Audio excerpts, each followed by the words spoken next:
Thank you all for joining us. My name is Eitan Alimi, and I will be the chair of this opening session of the International Workshop on Contentious Politics, Democratization, and Political Change, a Comparative Perspective.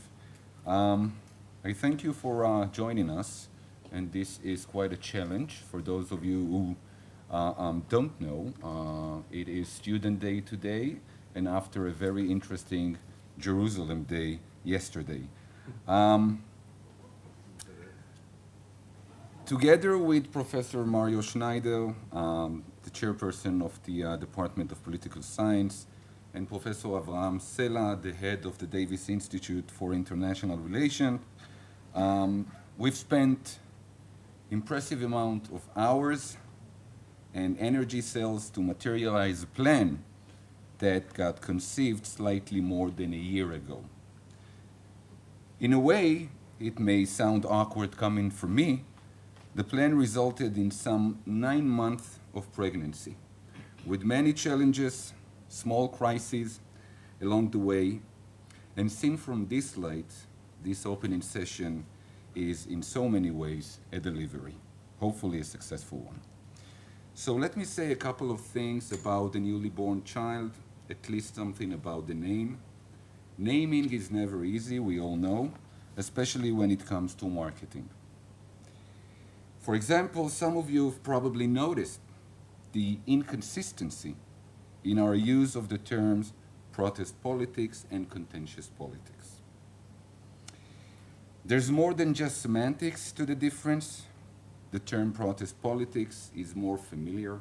It communicates better, which is why we've decided to use it for purpose of marketing.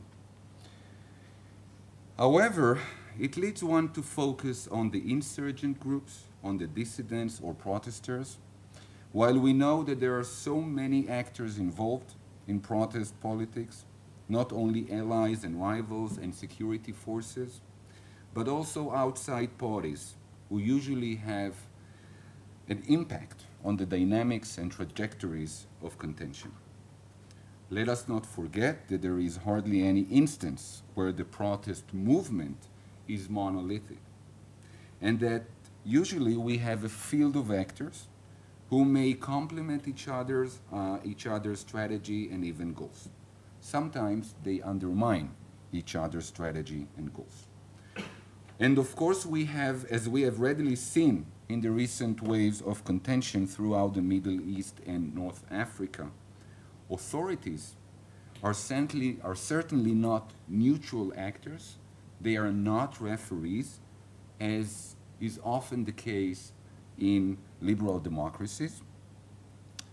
Rather, they should be seen as fully engaged, vested actors. This, as has been recently shown, is a recurrent feature of contention in what might be called, or could be called, highly repressive setting, where the quest for justice, equality, freedom seriously threatens the interest and status of the ruling elite. Nonetheless, as this workshop title suggests, our focus is not on MENA, Middle East and Northern Africa countries per se. While we don't lose sight of the unique properties and traits of each and every society and state, we do not necessarily look for exceptionalism or essentialism. Rather, we look for existing similarities across the cases. We would do wisely to keep in mind that even in the most liberal and democratic states, there are instances of highly repressive settings as applied to specific ethnic or racial or religious minority groups and populations.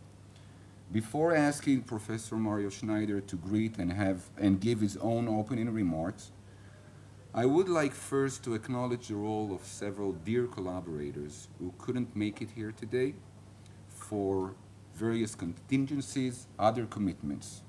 So these silent partners are Professor Judith Boxer-Liveran, Professor Leonardo Molino, Professor Jacob Lupuna, Professor Gregory Maney from Hofstra University, Professor Donatella Della Porta from the EUI, the European University Institute, Professor Shibli Telhami, University of Maryland, Lawrence Whitehead, Professor Whitehead from Nuffield College, Oxford, and of course, Professor Sidney Terrell from University of Cornell. Last but certainly not least, this workshop would not be taking place if it weren't for the generous support of the Harry Truman Research Institute for the Advancement of Peace, the Leonard Davis Institute for International Relations, the Liverance Center for the Study of Latin America, Spain, Portugal, and their Jewish communities, the Department of Political Science, obviously, the Hebrew University Authority for Research and Development, the Max Kempelman Chair for Democracy and Human Rights, and the Nancy and Lawrence E. Glick Fund. Special thanks go to the Truman Institute administrative staff, Naamash Peter and Cheryl Kashril, and to my great assistants, Noga Hatkevich and Tali Mishali, for their amazing help and support in organizing this workshop. So many thanks and my deepest appreciation. I would like to invite Professor Mario Sznajder to say a couple of words. Give me 1 minute. About this workshop. Hold on. Mario Sznajder is the chairperson of the Department of Political Science, the Leon Blum Chair of Political Science, the chair of the RC13 Research Committee on Democratization at the International Political Science Association, and head of the Liverance Center for the Study of Latin America, Spain, Portugal, and their Jewish community. Author of various books and many scientific articles dealing with ideology and practice of fascism, human rights, politics, and democratization. His recent book, The Politics of Exile in Latin America with Louis Roniger, got published with Cambridge University Press in 2009. Please, Mario. Oh, thank you. Now I understand the meaning. Yes. Okay. Well, again, following the protocol, I have to begin by thanking. And first and foremost, I have to thank Eitan Alimi, because this conference was a collective initiative, but when it came to the hard daily work of organizing it during the last 9 months, you said, half a year, etc., the person who did the footwork all the time was Eitan from the beginning to the end. And it is true that Avraham Sela participated and was extremely helpful in guiding through his experience and through his position in the university and contacts and international contacts, etc. But it was a different role. And myself, I tried to keep myself on the shadow, especially because I was very busy all these months, all these years as a chair of the department and of the Liverance Center. So basically it fell on my colleagues, on Eitan, I would say first and foremost, on Avraham. And this is a personal, a colleague personal thanks to both of you, because undoubtedly you could have done the conference without me, but I couldn't have organized this conference without you. I would challenge you. Okay, so we'll afterwards fight on thanks, but meanwhile, and then we have to thank the Hebrew University, who has many conferences going on even today. Even today there are a couple, and now it's the season of conferences, of course, because USA academic year is finishing, etc., in Europe too.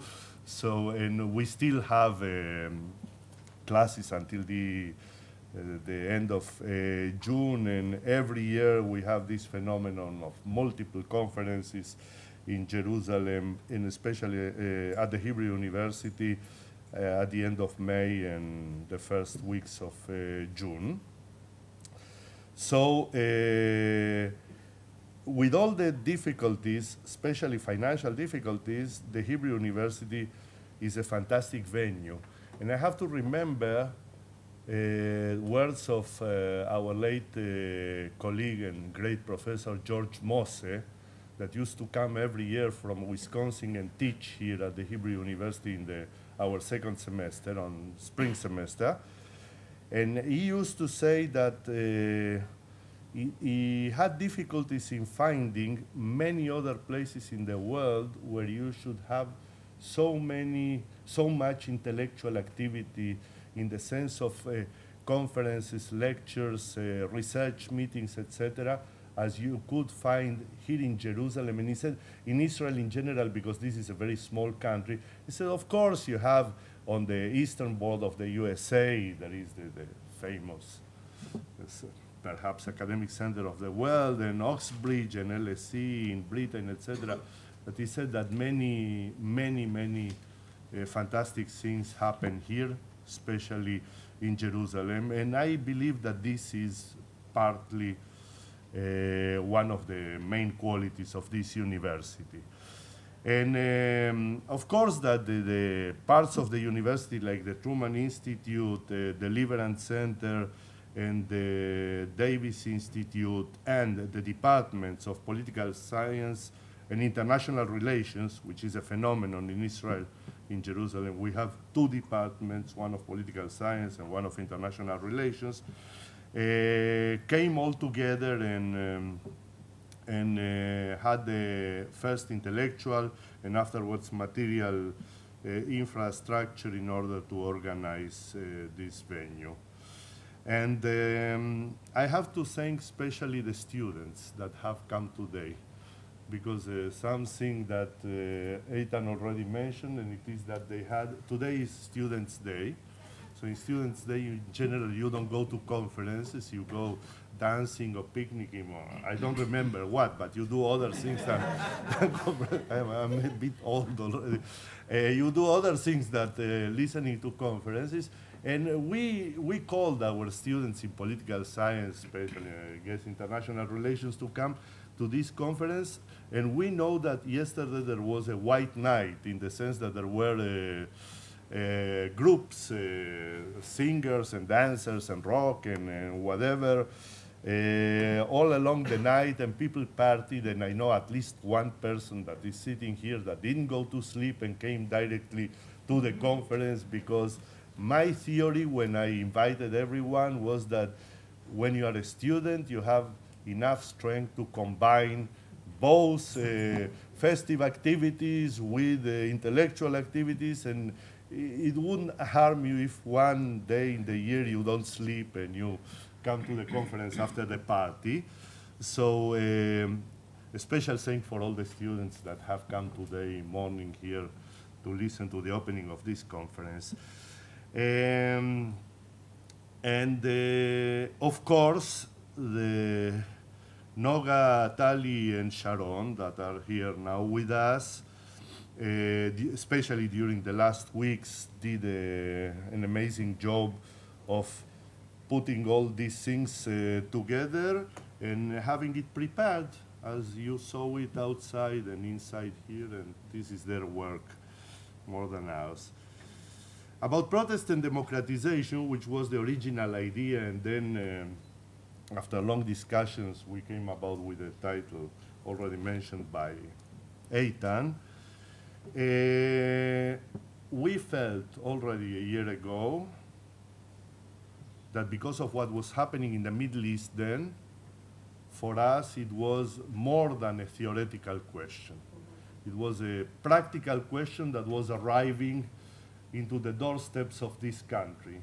And then during the summer, after we did our first meeting, one-day meeting 1 year ago, we had this phenomenon inside Israel in a different way, but with very much strength, enthusiasm, political reactions, and to a certain extent, it changed our life reality.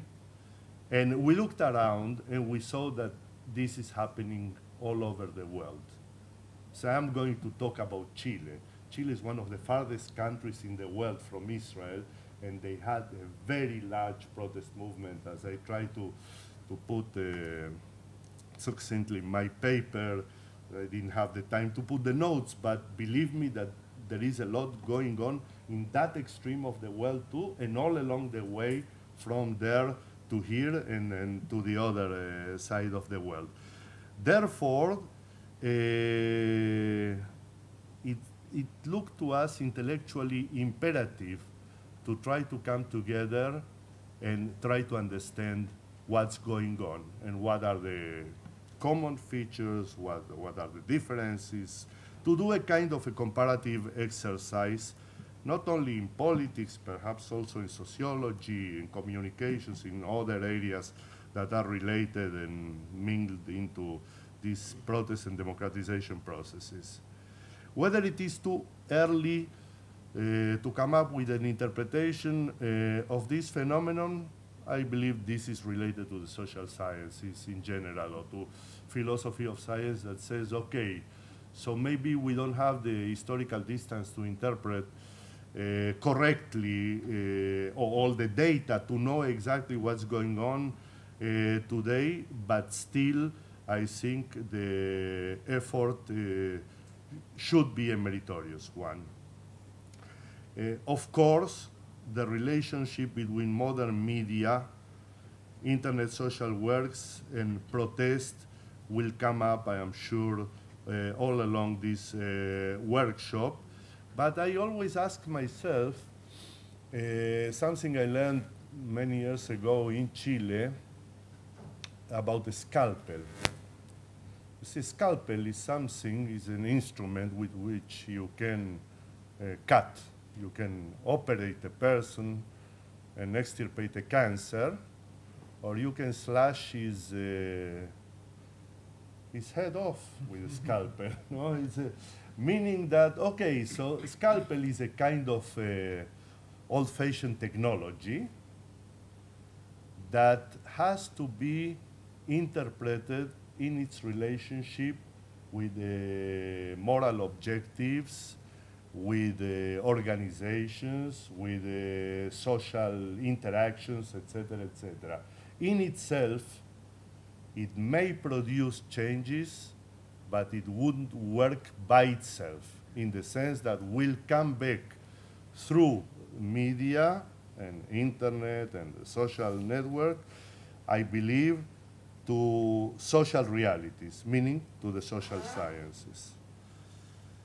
And about the political results of protests, I thought, trying to look into my case study on accountability, more transparency, and democratization, more empowerment for different sectors of society, responsiveness to social demands, but I also thought about brutality, violence, repression, dictatorship, civil war, and even political anarchy. We are in the midst of the process, or at the beginning, we don't know. And it may go in very different directions. And I know that politicians seldom read social science papers, but maybe intelligent people in different elite circles will pay attention to things that are being said in venues like this about the dynamics, possible results, mistakes that are done along the way by the various paths, and learn something also from what is going to be discussed here in the next 2 days. And another point that came about while looking into my case study was the problem of the challenge to the nation state, the challenge from inside and the challenge from outside, on when inside challenges combine with outside challenges, in the sense that globalization has been interpreted by some people as a challenge to the already old model of the nation state, and social protest in many cases is being seen as another kind of challenge from a completely different direction into the existence of the nation-state model as it exists in most of the world until today. And this will be part of our discussions of the subjects that will come up here. And I hope and I wish everyone a very fruitful workshop. And the local touristic points, because more than to anyone else, we have to thank our friends from abroad that were kind enough to accept the invitation and come to Jerusalem these days and enjoy the best weather of the year. May and October are perhaps the best seasons in Jerusalem. News you'll have every day, like yesterday, and probably today we'll produce another piece of news, and tomorrow another one, and et cetera, et cetera. So it's a never dull place to be.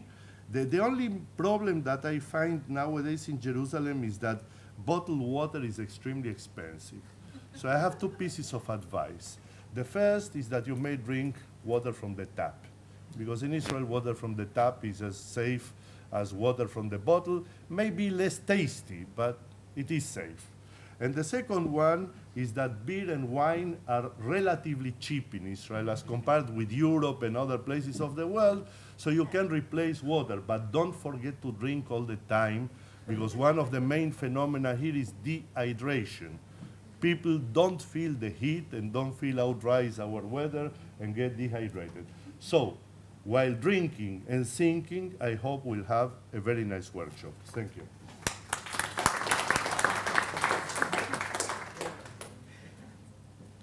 Thank you so much, Mario.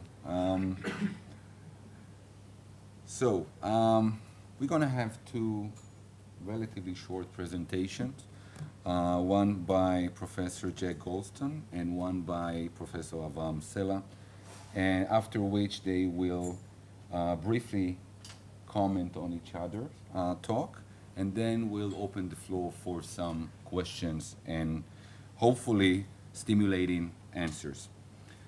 Professor Jack Goldstone is Azell Professor of Public Policy at George Mason University, non-resident senior fellow at the Brookings Institution. Professor Goldstone has been researching and publishing on social movements, revolutions, and international politics, served on a U.S. Vice Presidential Task Force on State Failure, and he is consultant on the U.S. State Department, Federal Bureau of Investigation, and the U.S. Agency for International Development. He has authored, co-authored, and edited numerous books, including, and I'll cite only three, Silence and Voice in Contentious Politics, published with Cambridge University Press in 2001, State Parties and Social Movements, Protest and Dynamics of Institutional Change, published with Cambridge University Press in 2003, and the most recent one, I think, is Political Demography, How Population Changes Are Reshaping International Security and National Politics, published with Oxford University Press, 2012. Thank you for being with us, Jack.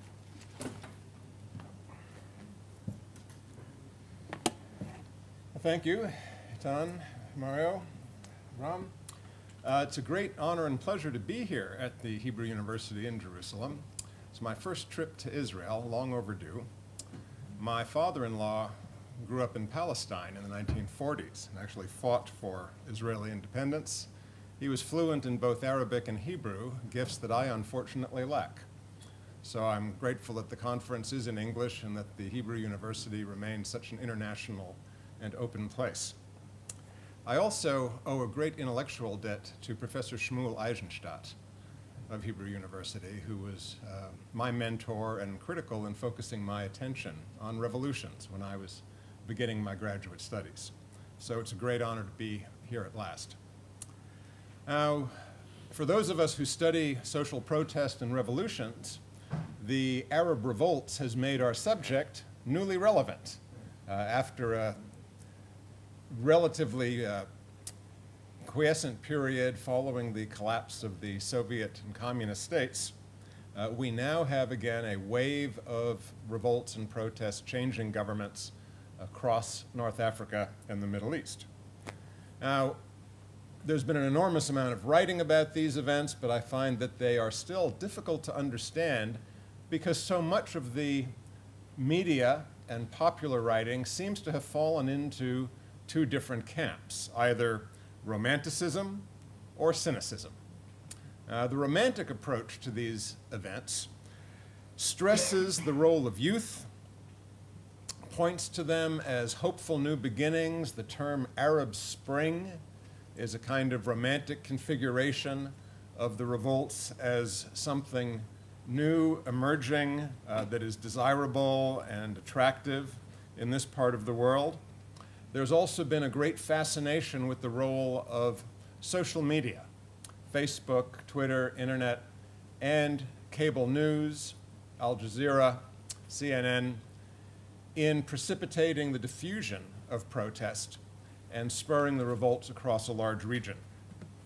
There's been an emphasis on the kind of unity and hopefulness for change, but this has also led to impatience. People who have adopted the romantic view expect things to change dramatically and quickly for the better. But in many cases, that has not happened. And that has given rise to the cynical approach. The cynical approach stressing that really nothing much has changed. Perhaps in Tunisia, there's a democratically elected regime, but it remains to be seen how conservative or liberal it will be. In Egypt, the military is holding tight onto power and seeking to fashion the government in a way that preserves the military's privileges. In Bahrain and Syria, protest has met brutal, crushing repression, extensive violence by the state against protesters. Libya, although the Gaddafi regime was toppled, remains in a state of near chaos. And some regimes, such as that of Saudi Arabia, seem to have become bastions of counter-revolution, not to mention the regime in Iran where the 2009 Green Revolution was an attempted but really quite substantial failure. And then there are puzzles, countries such as Algeria, which seem to have been passed by with regard to the Arab Spring, and not much has happened. So in the cynical view, what we're seeing are a series of popular protest, revolts, and provocations, but they are being greeted with repression, counter-revolution, and a continuity of control by key elites. Well, given this romantic view on the one hand and the cynical view on the other, perhaps the best place to turn for illumination and understanding what is going on is to adopt the comparative approach, and that's the purpose of this conference. I'm very glad to be here and look forward to this. I think it will be interesting to compare these events to the color revolutions that have taken place in countries like Georgia, Ukraine. Professor Valerie Bunce, who's expert on that, will be talking about that later in the conference. It's important to examine the difference between the protests and state responses in various countries in the Middle East to incidents of protest in places ranging from Chile to Israel and elsewhere in the world. Protest has taken place everywhere from China to Chile in recent years, and so there's a very large domain for examining under what conditions protest succeeds in leading to government reforms, under what conditions does it lead to the undermining and overturning of governments, and under what cases do we find protest to simply be repressed. Now, my view is that what is happening in many countries in the Arab world, particularly Tunisia, Egypt, Libya, Syria, are in fact true revolutions. I say this because I want to point to several characteristics of these events that are common to other revolutions in the past. One is the quite notable shift in the populations from a passive, depoliticized role to an active political mobilization. It's not just a matter of people going into the streets to protest. It is a matter of people thinking of themselves as having a right to be active participants in the political process and shaping the policies of their countries. What was quite striking in Libya, Tunisia, Egypt, and Syria under the dictatorships was the degree of passivity and resignation among the populations who felt they had no real opportunity and indeed no real dignity or self-esteem from having a political role. They focused on economic survival, getting ahead relative to their neighbors, trying to avoid falling into poverty. But the Arab Spring has given people across the region a sense that they have a right to participate. They're particularly proud of the young people who led the protests, but we see in interviews across the region a sense that time has changed and people now, for the foreseeable future, will be active participants in shaping politics in their country. Second, we see a discourse not just about economic issues or policy reforms, but a discourse stressing justice, dignity, and rebirth. That is, people have a sense that they are not merely creating a short-term temporary change, but that they are really changing the relationship between themselves and the government, they hope, permanently. But certainly it's a matter of reclaiming dignity, autonomy, and fighting for justice that gives this kind of a revolutionary bent. Third, the presence of cross-class coalitions. We'll hear more about this from Professor Rasler, among others. What's striking is that these were not merely student protests, not merely rural protests, but rather in Tunisia, in Egypt, we see labor movements, student movements, Islamist movements, all coming together in different ways, but pursuing a common goal of changing the regime and changing the terms on which political behavior and action is negotiated between people and the government. Now, this characteristic of cross-class coalitions, engaging different groups with different goals, but coming together to pursue change of regime, has been characteristic of major revolutions in the past. Finally, in the countries that had personalist dictatorships, the Tunisia, Libya, Egypt, Syria, what we've seen is a clear goal, certainly not yet achieved in Libya, distant in Syria still, undertaken with some success in Tunisia, and we hope very soon in Egypt, in changing the basis of state power. That is, these countries had authoritarian closed dictatorships, and those are being replaced, or in Syria aspire to have them replaced, by governments that are popularly elected and accountable to the populace for their authority. Now, we've seen counter-revolutionary efforts, of course. Most great revolutions, the Russian, the Chinese, the Mexican revolutions, all had counter-revolutionary phases, where those whose interests were challenged by the revolution and tried to fight back and reestablish their authority. Military, in particular, are famous for seeking to turn back change. And so what we see in Egypt, in particular, with the efforts of the Supreme Council of the Armed Forces to shape the revolution, in some case push it back, is to me not at all atypical of revolutions, but rather is a phase. Now, when I say a phase, how long will this process take? I've done some research on the course of revolutions, and disturbingly, in the 19th and 20th centuries, it has taken an average of 20 years to go from the fall of a regime to the establishment of a stable successor regime. And by a stable successor regime, I mean one that is no longer challenged or is not overturned within the next decade or two. If we look at a country like China that went from a nationalist revolution in a Republican revolution in 1911 to a nationalist revolution in 26-27, to a communist revolution in 49, a great communist proletarian revolution in 67, and only really settled down after the Deng Xiaoping reforms in 1980, you can see how long it can take for a country to work out its destiny once an established regime has been overturned. So I would expect that the decisions yet to be taken, will countries like Egypt and Tunisia become Islamist or secular? How strong will the democracy be? What will it look like? Are not questions that we can answer on the basis of what's happened in the last year. These processes will probably still take many years of conflict to further unfold and be resolved. Now, it is interesting that the most old-fashioned regimes in the region, the monarchies, have been the most resilient to change.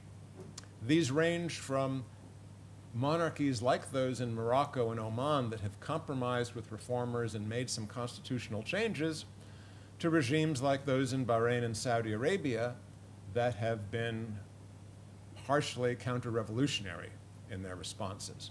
But nonetheless, the monarchies all remain rather intact. Now, I'll be speaking later in the conference more on the difference between personalist dictatorships and monarchies, but I think it's important to recognize that monarchies have the potential for reform without destroying the legitimacy of the government itself.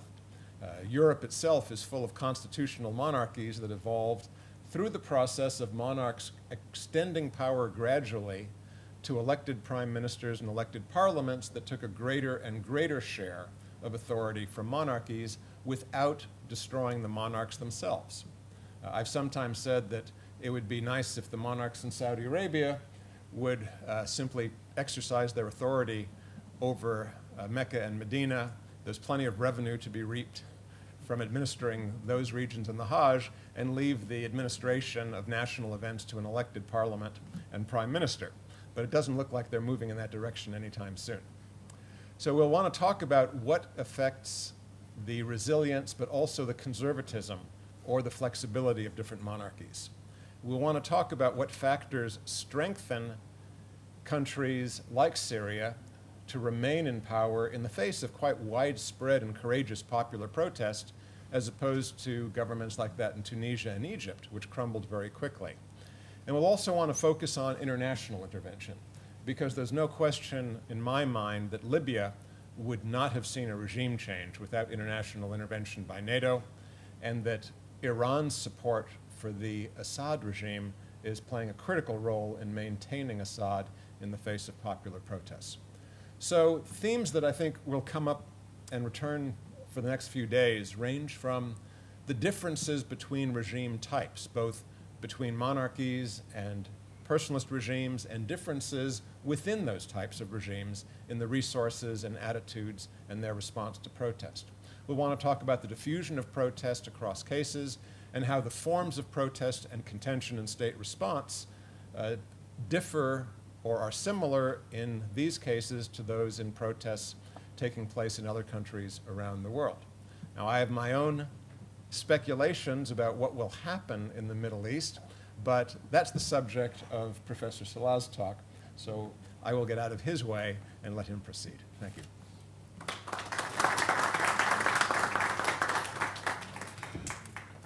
Wow. I want to be part of this workshop, Jack.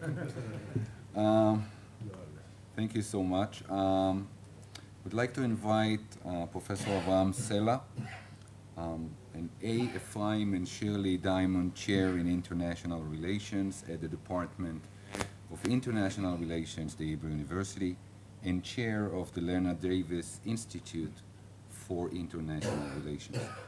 Professor Sela specializes in Middle East politics with special emphasis on inter-Arab and Arab-Israeli relations in regional and historical perspectives, and in contemporary Palestinian politics and society.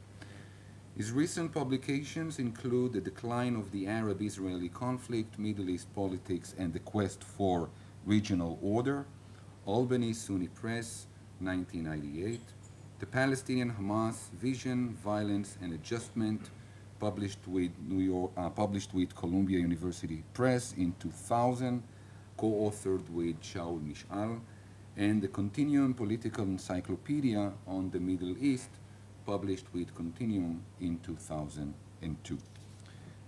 Please, Avon.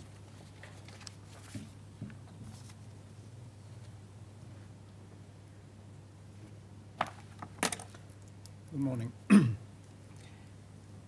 Before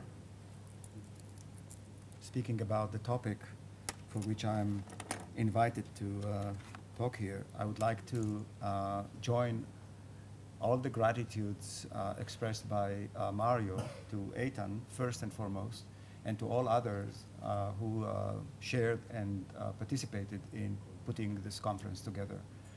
And without further ado, I will start by saying that Jack and I tried to coordinate our talks, but and despite the fact that we discovered that we're going to talk about more or less similar issues about the Middle East, I think our points of view are quite different. And I would like to start with some preliminary comments, which refer also to what Jack started with, but instead of using the definitions of either romantic or sarcastic or cynical, approach, I would like to look at it from a different angle. First of all, I use the word revolt instead of Arab Spring because this is the word used by the Arabs themselves. The word spring connotes some memory or some imagination that goes back to the mid-19th century Spring of Nations, or the Spring of Prague of 1968, or maybe other kinds of springs of more recent popular revolutions, especially in the early days of the breakup of the Soviet Union. But I think that the use of the word spring and the enthusiasm, the statement that came from the Western world, watching this wonderful phenomenon of young people going to the streets, using social networks with such intensity, comes also from another place. This romanticism has to do with what Emanuel Wallerstein called universal European universalism, and what an Arab scholar by the name Hashemi called artificial universalism. Namely, from the viewpoint of the West, there is an expectation, there is almost a demand that the whole world follow the European, namely the Western example of state-society relations, of human rights, of almost every aspect of human activity. It seems like it has to be this way because it's a prerequisite for a peaceful and prosperous international society. And this is why so many disciplines in social sciences are actually driven by this vision, which has been represented so many times from the time of colonialism to the school of development in the early years of decolonization, and more recently by the drive towards democratization and globalization.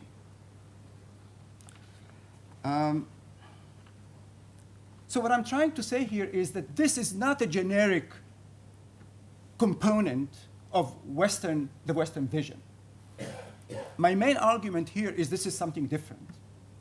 Yes, and this is the source of the mistake.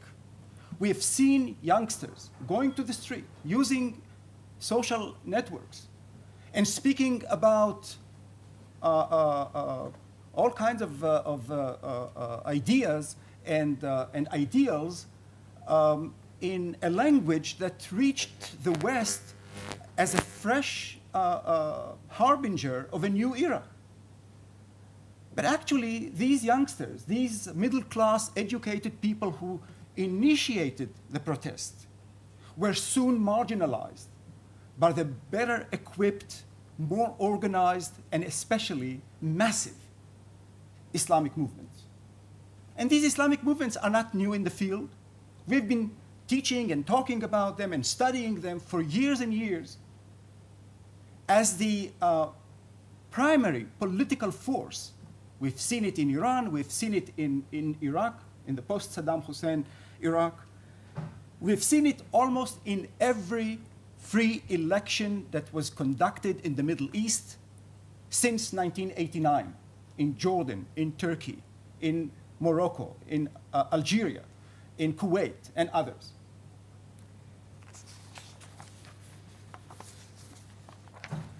I'll speak maybe later on a little bit about the meanings of this shift. But it's a quite different phenomenon and different reality now. We have to look at the results of the more recent processes of elections, including the one that's going to be conducted 2 days from now, namely election for president in Egypt, which might bring an Islamist president for the first time into Egypt, namely an Islamist will be heading the most powerful executive position in the country, if the military will let him indeed assume his power or his position. So, although in many ways the wave of protest in the very early days of late 2010 and early 2011 seemed like we are really standing in the beginning of a new era, because it was exactly the same ideas of young people, educated, middle class, urban, who were for years and years impoverished, finding themselves without political liberties and with actually no hope for a better future, either socially or economically. And this seems very similar to what has been going on in Israel, in Western Europe, in the United States, Latin America, and elsewhere. The problem is that this nucleus of revolutionaries, real revolutionaries, as I understand them, is too small and too weak to decide at least the foreseeable future developments in this region.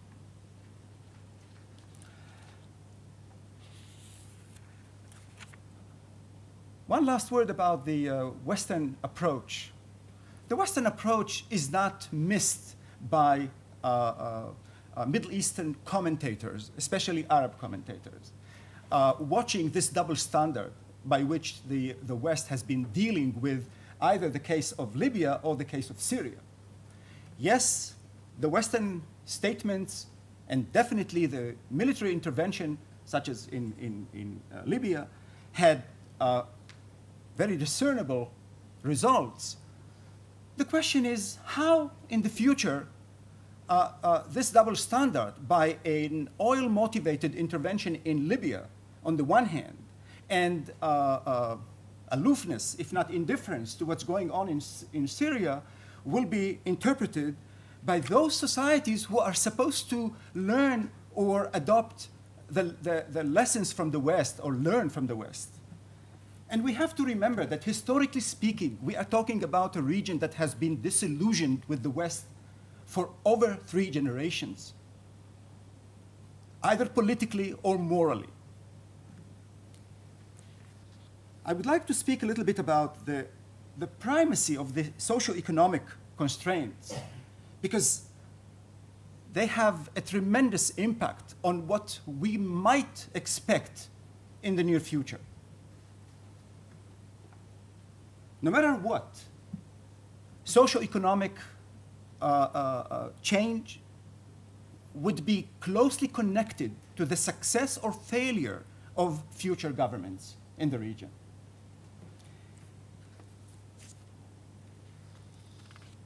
So even though there were, of course, political causes for the eruption of this wave of revolts in the Arab world, it was the economic situation that I think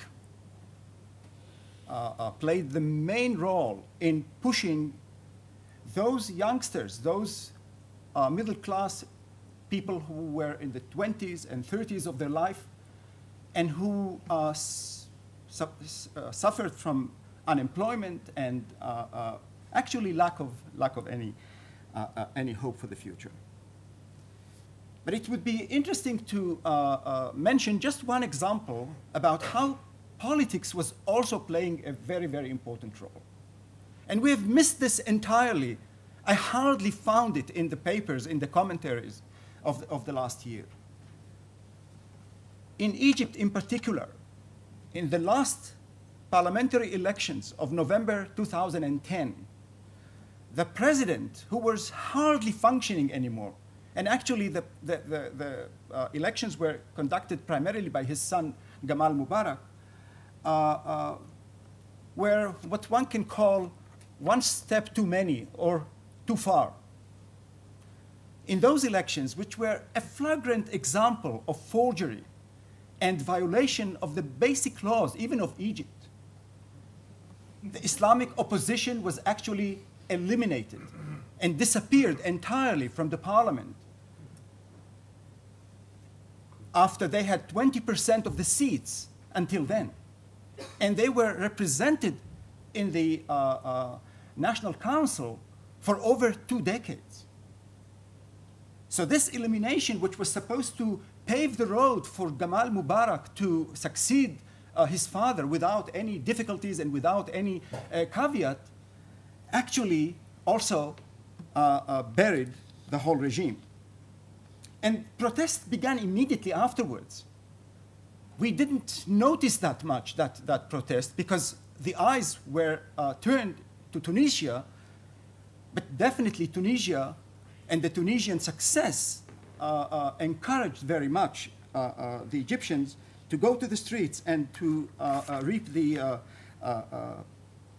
sense of empowerment that this Tunisian revolt created. Now, the Arab social and political turmoil since late 2010 has brought to light a number of painful socio-economic challenges, such as youth unemployment, class and regional inequalities, corruption, weak institutions, limited and stifled entrepreneurship, and the need to advance the role of women in the economy. These challenges must be addressed if the needs and aspirations of the region's citizens are to be met. The recently published edition of the Arab World Competitiveness Report underlined the need to generate jobs, defining it as the most pressing priority of the Arab world. Indeed, in view of the relatively young Arab populations, more than half of the population is below 20, the Arab countries need to develop nearly 2.5 million jobs every year. Egypt alone needs to develop at least 1 million new jobs a year. And this is only to maintain the current level of employment. Yet generating such a huge scope of new jobs is unrealistic without significantly developing the economic competitiveness of the Arab societies. Moreover, fostering job creation is closely connected with better governance, advancement of inclusive growth, and encouragement of international economic integration, all of which have been absent from the Arab states' domestic arenas.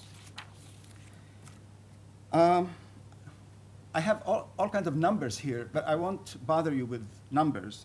I will only take you back to the UNDP report of 2002, which was written and made by Arab scholars, economists, sociologists, political scientists, and which painted a real gloomy picture of the Arab economies, the social and economic developments.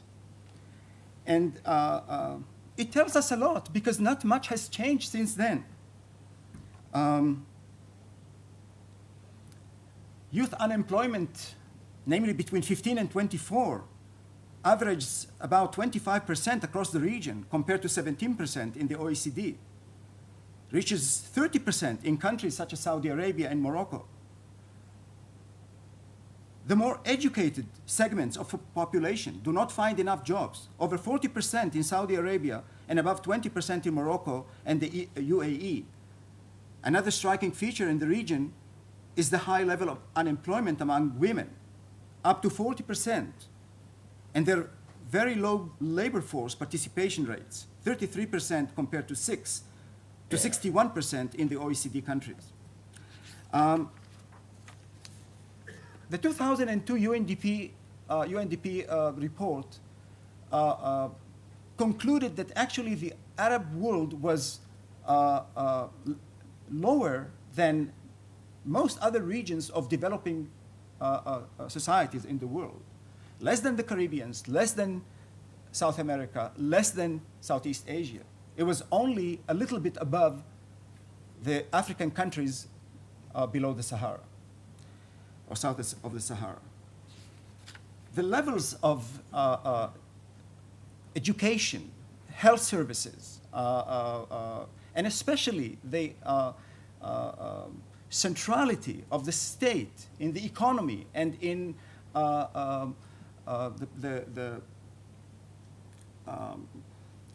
in other areas, such as the socialization of technology, for example, and education, were simply given very low grades.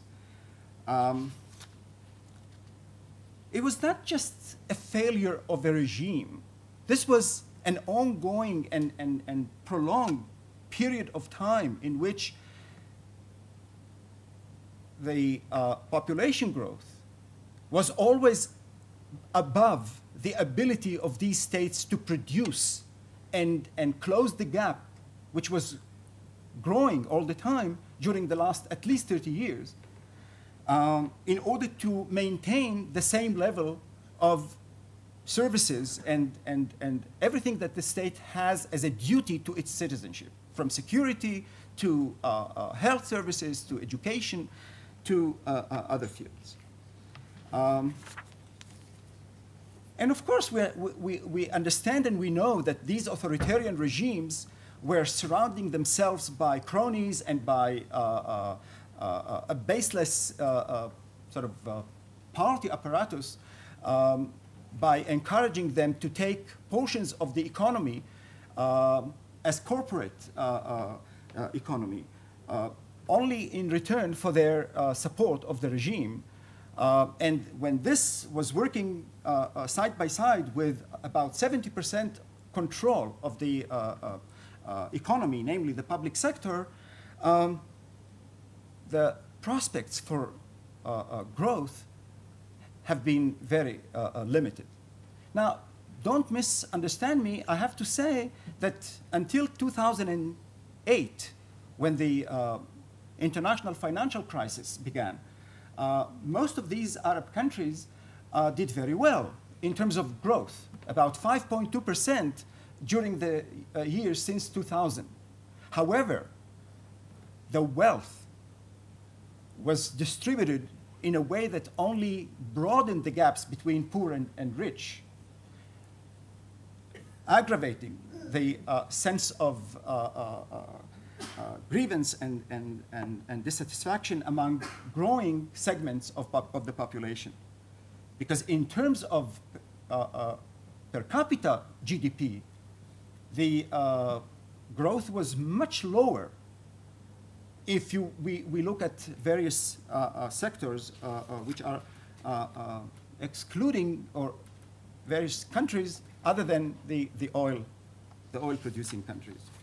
Now, Jack spoke about different responses of states and societies to this wave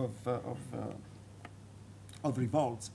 And I would like to go a little bit beyond what Jack said.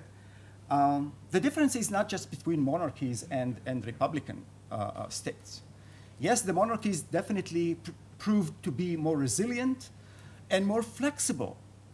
And when I have to explain why this happened, there are two main explanations. One is the ability of the oil-rich countries to pour resources on their citizens in terms of benevolent services. But the same phenomenon of the ability to stand this wave of rage by the masses can be seen in poor countries such as Morocco and Jordan. And even between Morocco and Jordan, there is a difference. While Morocco conceded some powers of the king to the government by the way, as of recently led by an Islamic or Islamic movement, in Jordan, the king actually reversed the process that has been more or less existent since 1989 by, for the first time, excluding the possibility of establishing parties on a religious basis. This would actually prevent the Islamic Action Front that has been involved in the politics of Jordan since 1991 from participating in future elections. What this will bring in terms of more tension or more friction between the monarchy and the society is another question. But it's indeed the case that in most of these monarchies, there was little need to use violence, except in the cases of Bahrain and to some extent Saudi Arabia. And I want to say a few words about the case of Bahrain, because the case of Bahrain is in a way representative of the situation in many Gulf countries, because those who revolted were primarily the Shia community, who are the disenfranchised classes or groups of people against the Sunni ruling elite. But this is not the whole story. The story here, as in Syria, must be understood against the backdrop of the Sunni-Shia confrontation that has been increasingly overt in the last few years. In both cases, Iran is involved on the side of Shia, or in the case of Syria, the Alawites, the Assad regime, and the strong responses of Saudi Arabia and Qatar towards Assad in supporting the opposition, as well as the participation of a Saudi force in repressing the revolt in Bahrain, both have to do with this cleavage, with this growing sense of confrontation.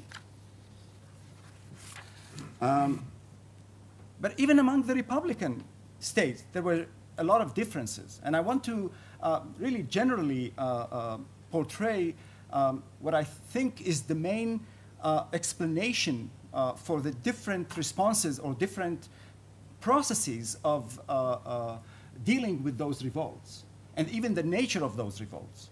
And these are the stateness, the level of stateness of these countries on the one hand, and the state-to-nation symmetry on the other, which explain to some extent why, for example, in more ethnically fragmented countries such as Syria, Yemen, and to a large extent even Libya, the situation was much more violent and took the form of revolt against the regime, with clear division among tribes, among confederations of tribes, or among regions, such as in Libya, for example. Cyrenaica was never an integral part of Libya. And this is why you could see that most of the rebels against Gaddafi came from Cyrenaica, while most of his loyalists came from Tripoli and Fezzan.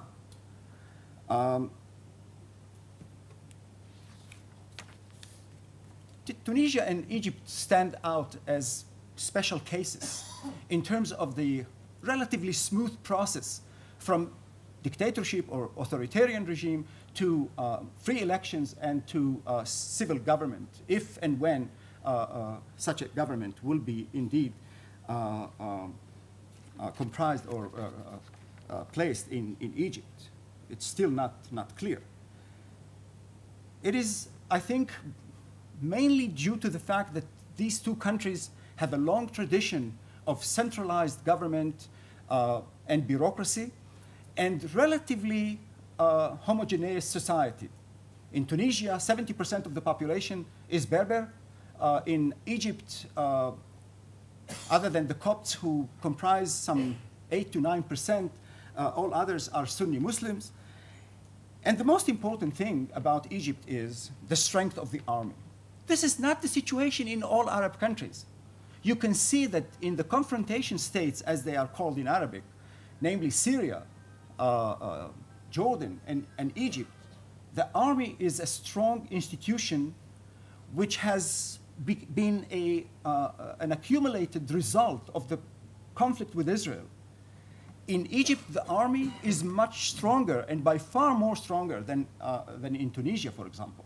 This is why the army in Tunisia played a very marginal role in deciding the future of the process and was content mainly with a balancing role between the Islamists and other forces. The question is with the Egyptian army as well as with other armies, such as in Yemen, which, by the way, disintegrated into its ethnic components, just like in Lebanon during the civil war. And in Libya, the same thing. The Egyptian military is something that deserves a special attention. In the beginning, the army appeared as the balancer, as the ultimate protector of the people, of the state, and its security. And soon enough, it became a target for criticism by both Islamists and secular protesters. I'm not sure the army is willing and ready to go back to the barracks after everything is settled and everything is stabilized. One major difference between Tunisia and Egypt is that the elections in Tunisia were conducted after the ratification of a constitution. In Egypt, the changes in the constitution only dealt with the election law to the parliament, but with everything that has to do with the powers of the president and the state constitution, it is still an open question. So guess what? 2 days from now, somebody will be elected as president of the state of Egypt, and then they will have to sit together and decide what would be the constitution, namely how the powers of the president will be defined. And I think this will be in the near future the main turning point, either to a continuity of the process towards a civil government together with a president, regardless of whether he is secular or Islamist, or it will go to something that would be similar in my imagination to what happened in Algeria at the end of 1991 when the Islamists were about to take over and the FLN and the army actually abolished the results of these elections. And I have to say that for the secular population of Egypt, and I can't say this with much confidence, but given the most recent critique and concern expressed by Egyptian secular commentators and columnists, such a takeover by the army will not be challenged, at least by that part of the population, who is very concerned about the future of Egypt if a president, if an Islamist president is to be elected.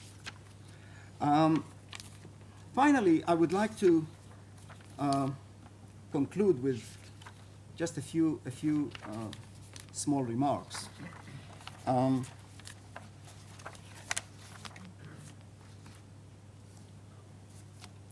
I think we will be grossly mistaken to simply take the Arab revolt as a unit of analysis without looking into each case one by one to see the differences between each other. And the main reason is that despite the domino syndrome that we have seen in the last year and a half, actually the inter-Arab effect in terms of intervention in other Arab countries' affairs has been minute, if existent at all.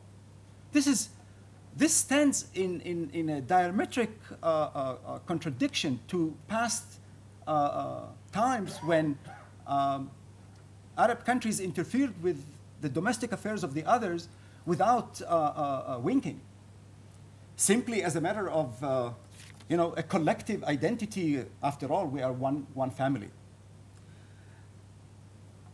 The second thing is that we should not be mistaken by identifying these revolts with those who took the initial steps to go to the streets, because they are now entirely out of the core politics of these countries.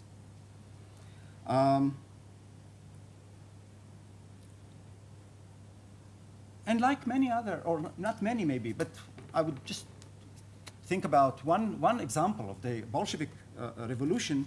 This is not the first time that those who initiated a revolution were not those who reaped the benefits, but on the contrary, they became its victims. And I'm afraid we are heading to something very similar.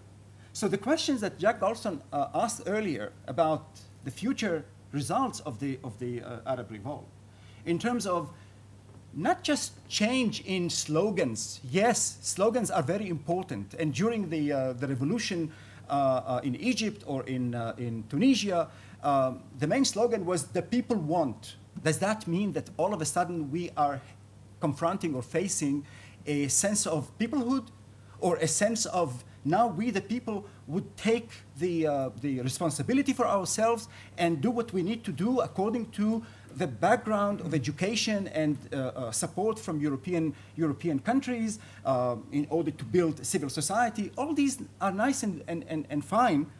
The only problem is we are heading to a period in which most of the countries in this region will be ruled by Islamic parties, whether we like it or not.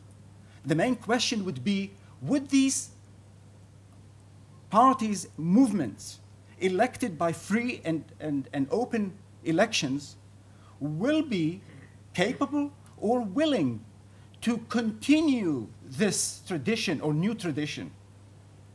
Would they, in fact, to be more precise, would they accept the principle that the people is the source of legitimacy, at least domestic legitimacy, and not the Sharia, the Islamic law? This is a major question that no Islamic movement, not even the Muslim Brotherhood, which is identified as more pragmatic and more flexible. After all, during the last 20, 25 years, they have participating in elections and willing to some kind of accommodate with the system. But this is a major question, because this is a theological matter. This is a matter of principle. And if we see something like this, namely acquiescence in the power of the people as the ultimate and final authority or sovereign of legislation, of decision making, such as the process we have seen in Indonesia, this will be indeed a harbinger of a new future. But even then, the main question is how these movements are going to be more efficient in dealing with the overwhelming social and economic problems. And social and economic progress and development and progress and prosperity are definitely part of and parcel of the theory about democratization, or the chances of building a functioning democracy. So many of these questions are left open, and as Jack said, it will take years and years to see a more clear direction where they go. In the meantime, as an interim summary, I would say that this was not the baby that the Western societies, politicians, commentators were expecting. Thank you.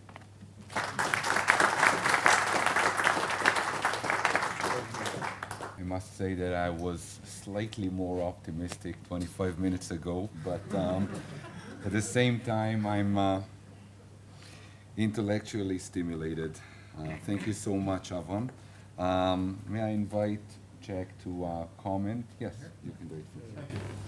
Well, I really enjoyed Avram's comments. I agree with the vast majority of things he said. In particular, I think it was very important to point out the role of the 2010 parliamentary election in Egypt. In that in 2005, the Muslim Brotherhood had made gains at the ballot box. President Obama came and spoke in Cairo, and there was some hope of a parliamentary reform path to change. But the 2010 election showed that the Mubarak regime was willing to trample any laws and violate any principles in order to ensure that the Brotherhood would be excluded from politics and that Gamal Mubarak would take over. And this was kind of, I think, the last straw for both the military, which did not want to see a Gamal succession, and for the Brotherhood, and for the people of Egypt, who essentially realized that there would be no change unless it came through the streets. And so I think the processes in Tunisia, in Egypt, were not sudden explosions out of the dark that occurred in late 2010, 2011, but rather really were the culmination of efforts at labor reform, student protest, electoral reform, parliamentary mobilization that had been taking place really from Jordan to Tunisia for many years and only finally bore fruit as it happened in 2010, 2011. Now that said, there's one area in which I do disagree with Avraham, and that is the notion of whether democracy is a Western import or something that Western countries are trying to foist on the world because it meets our expectations. I do think that Western countries were the first to develop the institutions of democracy that are widespread today. But I think the aspiration for democracy has become universal. I remember a time when South Korea and Taiwan were military regimes, and the prospects for democracy were dismissed as, well, these are Confucian traditional countries, they're not going to adopt Western democracy. Latin America, Spain, and Portugal were considered, oh, those are Catholic, hierarchical, Iberian societies. They're not suited to democracy. It doesn't have cultural roots there. And South Korea, Taiwan, and all of Latin America are today established democracies, despite whatever cultural differences prevail. They don't look just like European or American democracies, but for that matter, Australian democracy doesn't look like the democracy of the United States. That in Germany is not identical to that in France. Democracy has lots of local variations. Japan has pioneered a kind of one-party democracy in which factions within parties are as important as in party conflict, but no one doubts that Japan has functioned as a democracy for most of the last 50 years, despite a relatively high degree of corruption and single-party domination. Is quite different from the Japanese military regimes that held before. And in fact, Avraham Sela here has written about the appeal of democracy to basic human dignity as something that's a widespread desire that people have and resonates around the world. So we find people in Taiwan, Indonesia, we find protesters in China today, in Tibet, embracing democracy and expressing it as their own. In India, in sub-Saharan Africa, as well as Latin America. So I think wherever democracy had its roots, it has become a universal aspiration. That's democracies as they develop outside the West to simply look like those we're familiar with. And indeed, we often forget our own democratic history. In France, the French Revolution was anti-clerical as much as it was anti-monarchical, because the Catholic Church was very closely tied to the royal regime and reinforced it. And so to overthrow royal power, one had to overthrow the power of the church, and France has since had its very secular regime. In England, which we consider also a democratic country, things were very different. The Puritan Revolution was turned back. The revolution that brought parliamentary authority to England was that of 1688, in which a Catholic king was essentially forced out by a parliament fighting for Protestant rights. And the result of 1688 was that the Anglican Church became firmly established as the official state religion, still is today. Up until the 19th century, it was illegal for Catholics to even run for a political office. So there's no simple equivalence between Western democracy and a multi-religious pluralism. For that matter, Prussia was one of the first countries in Europe to adopt religious pluralism and official toleration because they absorbed the Jews and Huguenots for economic reasons while holding on to their authoritarian monarchy for a long time. I think the question is, do we see a democracy with pluralism and toleration emerge out of the Arab revolts, or do we see a kind of more closed and radical, exclusive, nationalist-type Islamism along the lines of Iran emerge in these countries? Because one can have democracy that's infused with national religion, that's not necessarily exclusive or intolerant. Indeed, one would have to expect in most Arab countries to be Islamist, just as one would expect democracy in Israel to be Jewish, or one would expect democracy in Bavaria to be Catholic, or one would expect democracy in other parts of the world to reflect the national cultures in which they're embedded. In the United States, I grew up in San Francisco in an Irish Catholic neighborhood, and we're the only Jewish family. But we spent all of December singing Christmas carols in school. If you didn't have a Christmas tree in your house, you felt somewhat dangerously distanced from the mainstream culture. America is a very Christian society, has been. Toleration has been a struggle there until very recently as well.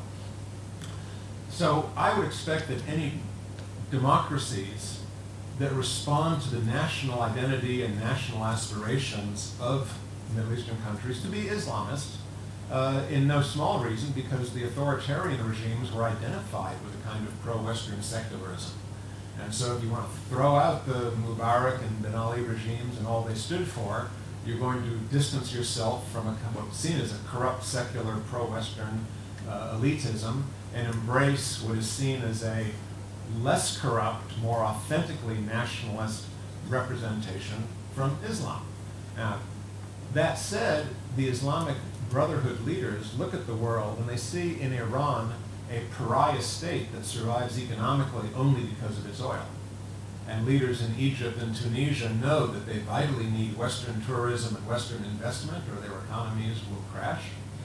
They know that they don't want to go down the path followed by Iran. So yes, they want Islamist regimes, but not closed anti-Western pariah regimes. However, I do worry a great deal about the economic conditions that Avraham pointed out. The poverty in Egypt and Tunisia is still desperate. I didn't realize until I investigated myself how severe it is. 40% of the population of Egypt was living on $2 a day income in 2010. That is not much different from sub-Saharan Africa. The degree to which economic growth went only to the top 20% in these countries was almost total. In fact, opinion polls asking people, are you doing better or worse, showed a decline. That is, 80% of the population in Egypt answered, we're doing worse for the 10 years from 2000 to 2010. Only the top 20% said, yes, we're doing better. And unfortunately, the economies of the region are on very weak foundation. The quality of higher education has been abysmal. People graduated from universities in the belief that they had been promised a guaranteed, subsidized income. This was a legacy of the Nasser regime and the importance of its policies across the region. So people simply went to college for the purpose of earning a credential and not to equip themselves to be internationally competitive. So you have very high unemployment still, even among the college educated across North Africa. The number of jobs that need to be created for what are still extremely young, fast-growing populations is frightening. Main source of foreign exchange for Egypt were remittances from Egyptians working in Libya, Saudi Arabia, and other oil countries, rather than products of the Egyptian economy itself. The numbers are huge, 80 million people in Egypt. even dropping $20 billion on that population only gives $500 a head. So the economic challenges are enormous, and unfortunately, economic failure and chaos is one of the opportunities that truly extremists can come and present themselves as saviors. And this is the risk of a kind of Jacobin or Bolshevist turn in these revolutions if economic failure follows. And unfortunately, the collapse of Europe could not come at a worst possible time for reconstruction in North Africa and the Middle East. So this is a frightening conjuncture, and I'm worried that these regimes may go through a radical phase in the near future driven by economic hardship before what I hope is eventually emerging on the other side with more open regimes. I think it's also quite striking the degree of interference we're seeing across countries in the region. The fact that the Gulf Cooperation Council tried to bring Morocco and Jordan in was kind of a blatant grab for Sunni power extension, I think. And the competition between Iran and Saudi Arabia as champions of Shia and Sunni blocs has played out in Bahrain and in Syria with an extreme degree of overt repression, almost a kind of superpower proxy wars, the kind of the US and Russia used to play. So I would expect Iran will continue to back Shia and Shia allied movements in the region. Qatar and Saudi Arabia will do the same for Sunni movements, and this may keep the region in turmoil for a longer period than if things were just allowed to play out within nations. That's enough observations for the moment, but I congratulate Avraham on a very rich, detailed, and accurate portrayal of key issues in the region. Thank you. Just very short remarks. I think we have been facing something that I can define as revolutions without revolutionaries. Namely, apart from those who initiated this wave, as I talked about earlier, I think the Islamic movements are bringing sort of alienation to modernity, with all that it means. They are not against modernization as such. Islam has always coped very well with technologies and new inventions that are material. The main problem is the software, not the hardware. So in that sense, what kind of revolution are we to expect? Is this going to be, for example, more openness and willingness to consider more freedom and rights for women? Is this going to include, for example, more human rights, especially for minorities? The sectarian riots that erupted in Egypt in late 2010 and early 2011 are not heralding a good future in that context, especially when the Islamists are at the helm.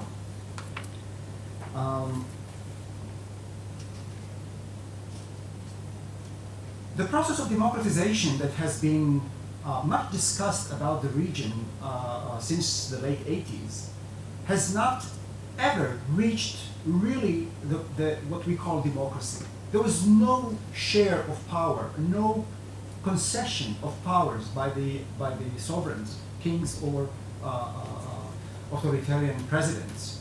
It was hardly touching the element of liberalization in terms of more freedom of speech, more freedom of political participation, formal sort of democratic institutions in the form of parliaments. But again and again, when the ruler wanted, when the ruler found it fit, they either canceled new elections that were planned every 4 years, or they changed the rules and the law of election in order to manipulate, in order to reduce the power and representation of mainly the Islamic opposition, but to no avail. And that's clear. Now, by the way, I wanted to make a comment that I wish the problem of reconciling between the Jewish and democratic nature of this country was so easy as I understood from you. Actually, this is a growing debate in this country. Do we want to be more Jewish or more democratic? I didn't mean to say it was easy, just No. unavoidable, unavoidable issue. Right, but what I'm saying is here is that to be a national Islamic or Islamic national, depends where we put this word and the other, actually represents the whole problem. And with such an immense weight of the Islamic movements, we are not talking here about a balanced struggle. When you look at the Egyptian elections, the Tunisian elections, this is not just because these movements are well organized or have been there in the field for so long. This is also because, and this is something that I have to add here, because they represent something that meets better the expectations and vision of most of the population, the masses. We are talking about political culture. Think about the last 50 years with the collapse of all the secular ideologies of nationalism, of socialism, of all kinds of systems of economy, be it the socialists or others.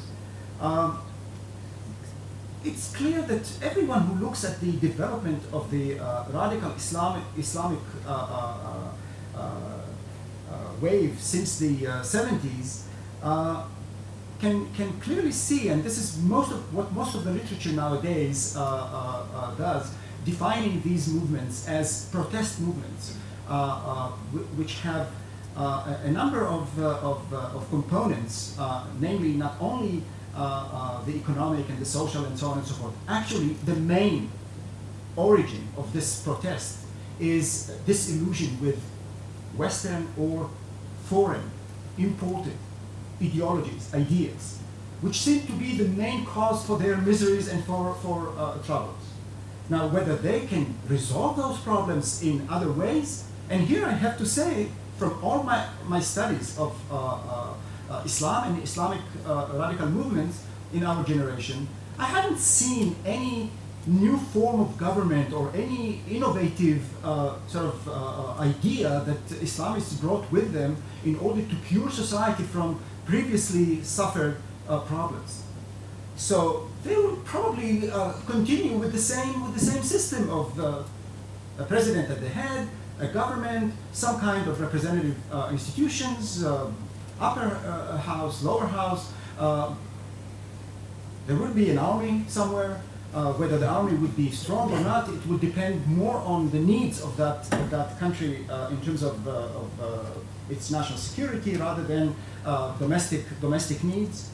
And eventually we are facing a situation in which these movements come without any panacea by which they can do something very, very different and drastically more successful than previous regimes. I want to make a very small comment about Algeria and Lebanon. I spoke about the state-to-nation symmetry, namely, in the case of Lebanon, was supposed to be a clear case of a disintegrating society under strong waves of protest and contention. But actually, in both these countries, the manifestations of protest were minute and very local. And one of the reasons that I think are important to mention here is that these two societies have a very strong memory of the civil war, which was raging in Lebanon from 1975 to 2000, and in Algeria during the 90s all along. So even here, we have some kind of explanation for the different pattern of behavior of states that are well known for their traditional violence or fragmentation along ethnic and religious lines. Thank you. If it's okay with you, I think it's time to collect some questions from our audience. Yes, I suggest we collect 3 at a time. My experience suggests that this is the best way. That's the magic number. Yes, please. Okay, just 3 short points. First of all, both of you spoke about economics, but you didn't speak about the jealousy or justice that comes with economics. And this is the main issue. How can you develop without making so many people jealous of Durkheim is the key to this. Second of all, educational system. There is a major difference between the educational system of, say, Tunisia and Egypt. In Tunisia, they educated for years for a democracy, full democracy. In Egypt, they educated for Islamism and anti-Coptism. So this is also very, very, very important. And finally, what I find most fascinating about the Arab Spring or the Arab Revolt, that there was very little hatred directed outside. Some towards Israel, but very little talk about the Zionist conspiracy, world capitalism, Western imperialism, all that. It was very much locally focused. Thank you. Valerie, please. I thought the opening panel was great because it introduced a real tension between thinking about these events comparatively and in effect, Jack, assuming that comparison has a series of payoffs, intellectual payoffs, to put them in a perspective, and Avraham really arguing that you need to know a lot about things on the ground, and those details really matter, and they produce a distinctive set of characteristics. So I thought I'd like to ask Jack to talk about the limits of comparison, the ways in which it gets in your way, and Avraham, I'd like you to talk about benefits of comparison. You did mention one comparative case, which was the Bolsheviks, so that gave me a contrary. Well, that's a huge task, and we'll nevertheless continue to collect one more question. Mario, please. Yeah, a question for Avraham, and I'm very split because I think the half suggests you are right on the issue of political culture. On the other hand, the reason and pushes me in another direction. I pose you a question which comes with a totally different context. A project that I and other colleagues conducted among migrant groups in different European cities. And what we found really was that the relation of these migrant groups to local politics, local political system, tended to change even among migrant groups from the same country and possibly migrant groups from also homogeneous in terms of religion in particular. So Islamist migrants, I say, in northern Italy were not, in Milan, were not behaving politically or expressing the same views as Islamist countries from migrants from Egypt, from the same country, say Egypt or whatever, in Barcelona rather than in other places. So these suggested that at the very least political culture can be mediated by, in that case, was the local political system. In our case, we are thinking about international response. And of course, as Jack said, the troubles that Europe, not only Europe, indeed, are facing right now is not exactly providing the most favorable environment. Simply saying, can you see any element that in your view might correct the impact of a political culture that clearly in this type of context we have sketched in a very cursory and homogeneous way. And I say, intuitively, I can see very easily what you're talking about. And that's why I say I'm sympathizing, but at the same time, I say there might be another side to the story. We'll stop here and let you explain it. On economics and justice, I think we haven't said much about it because you end up going into lots of detail about statistics on unemployment, growth rates. I think what's important to recognize is throughout the Middle East, whether you're talking about the monarchies or the dictatorships, all across the entire region, we had an area in which economic growth was deeply unevenly distributed and in which awareness was steadily growing because of the improvement in communication and electronic media, that available growth was going to those in the circle of the government and that other people were being excluded from opportunities that were in fact real and attainable. I actually think the growth of China has had a huge impact on developing nations around the world in overcoming the idea that we're poor because the West is rich and there's not much we can do about it except revolt against the West. China showed that a country can become rich on its own. And I think this has been hugely influential in forcing people around the world to say, why not us? Why are we still so poor? Why are our leaders getting so rich? This is wrong. So that sense of injustice had been palpable and growing. And in the case of someone like Ben Ali, whose wife was kind of going around the country and vacuuming up proceeds from private companies, and whose nephews were buying waterfront mansions, and it was increasingly well known, and I think Mrs. Ali was the most hated person in the country. This kind of sense of injustice was very important. Tunisia is an anomaly in the entire Arab world because of its greater education of professionals and women. You say for education for democracy, I view it as education for modernization, but it was a much more progressive, westernized model of education and even citizenship that was being offered in Tunisia than in other parts of the Arab world. And I think they have the best prospect for making a transition to democracy as a result of that foundation. Now, it's still the case that the rural areas of Tunisia were brutally poor and oppressed. That's why the self-immolation of Bouazizi had such resonance, because there were many people who were scraping to get by and felt the state as an obstacle in their way. So that still needs to be overcome. I think it's a mistake in Tunisia to look only at Tunis and say that's how the country is going. There's still a lot of equity issues to be settled, and I think that's one reason the Islamists had great appeal, is they do respond to that sense of injustice and inequity. People feel that Islam offers a model in which everyone counts the same. One of the things about Islam is it is a remarkably non-hierarchical religion. No official clerisy, no pope.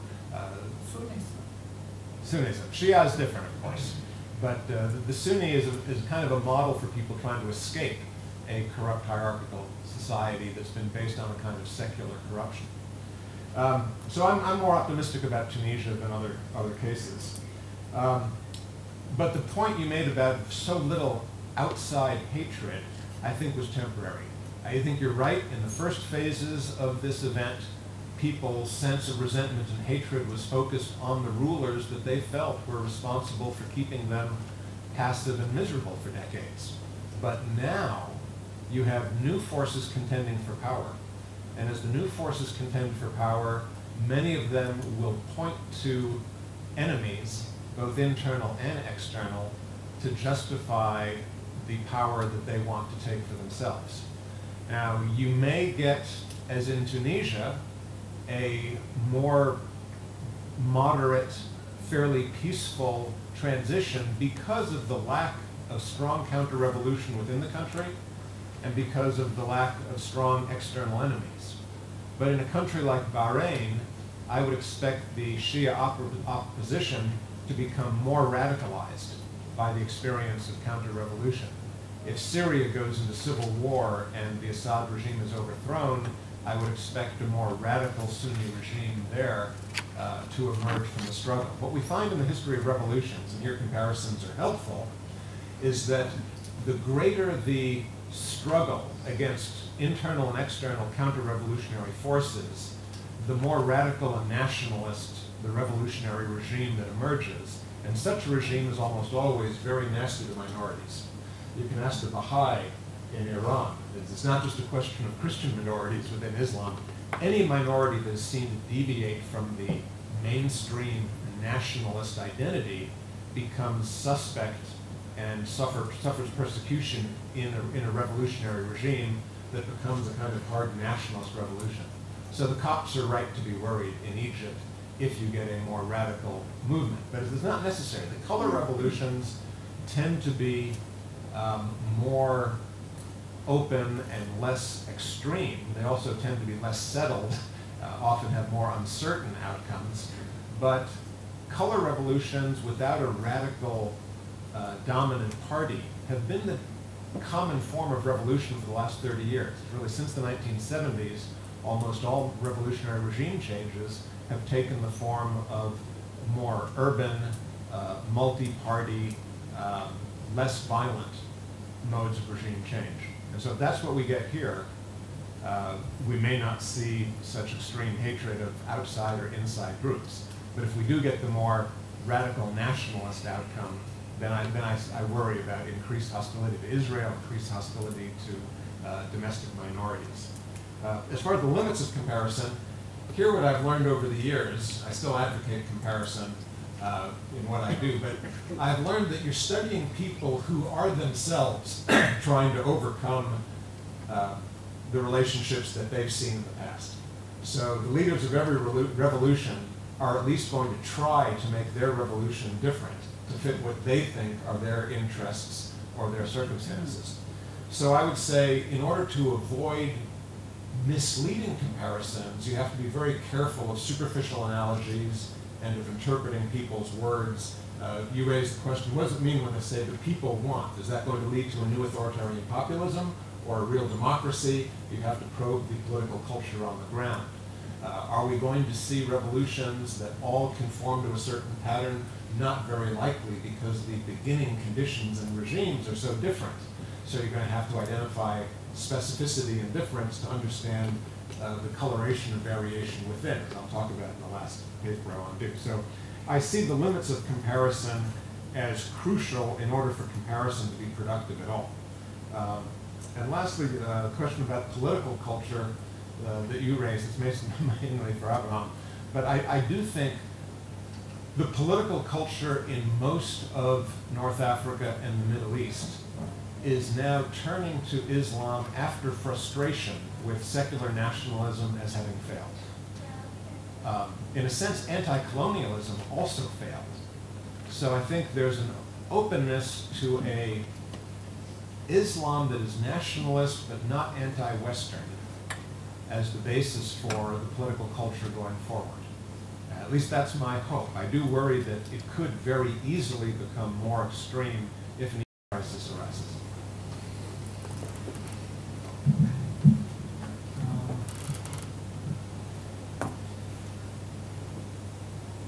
I would like to refer to the question about Tunisia, and I thought you are very right. Tunisia is a very special case. Tunisia has gone through processes of reformism and constitutionalism since the mid-19th century, and I think the first time that they adopted a Bill of Rights and a constitution was in 1857 to 1861. It was a long process. So this is definitely an outstanding case compared to other Arab countries in this region. And that maybe this is what explains the relative smooth process towards a civil government. Not only this, the president was elected actually from the more secular leftist side of the spectrum, of the political spectrum, and was supported by Islamists. So this is really a very unique combination, even though the results are not yet clear how this is going to function in practice. But I agree very much with Jack that Tunisia has probably the best chances of moving towards something closer to what we can imagine as a democracy or civil government, regardless of whether we give it this name or another in terms of the system of the regime. I disagree with you about the little hatred, and I agree very much with what Jack said. In the first few days, I remember people in Israel were so happy. This is not about us. Everybody said, this is not about us. It's their problems. Soon enough, and I have a number of pictures taken from the Tahrir Square of Israel, pictured or portrayed in various ways, including burning the Israeli flag or the Israeli image, as it was used by the demonstrators. The main concern is not this one, what people do in the streets.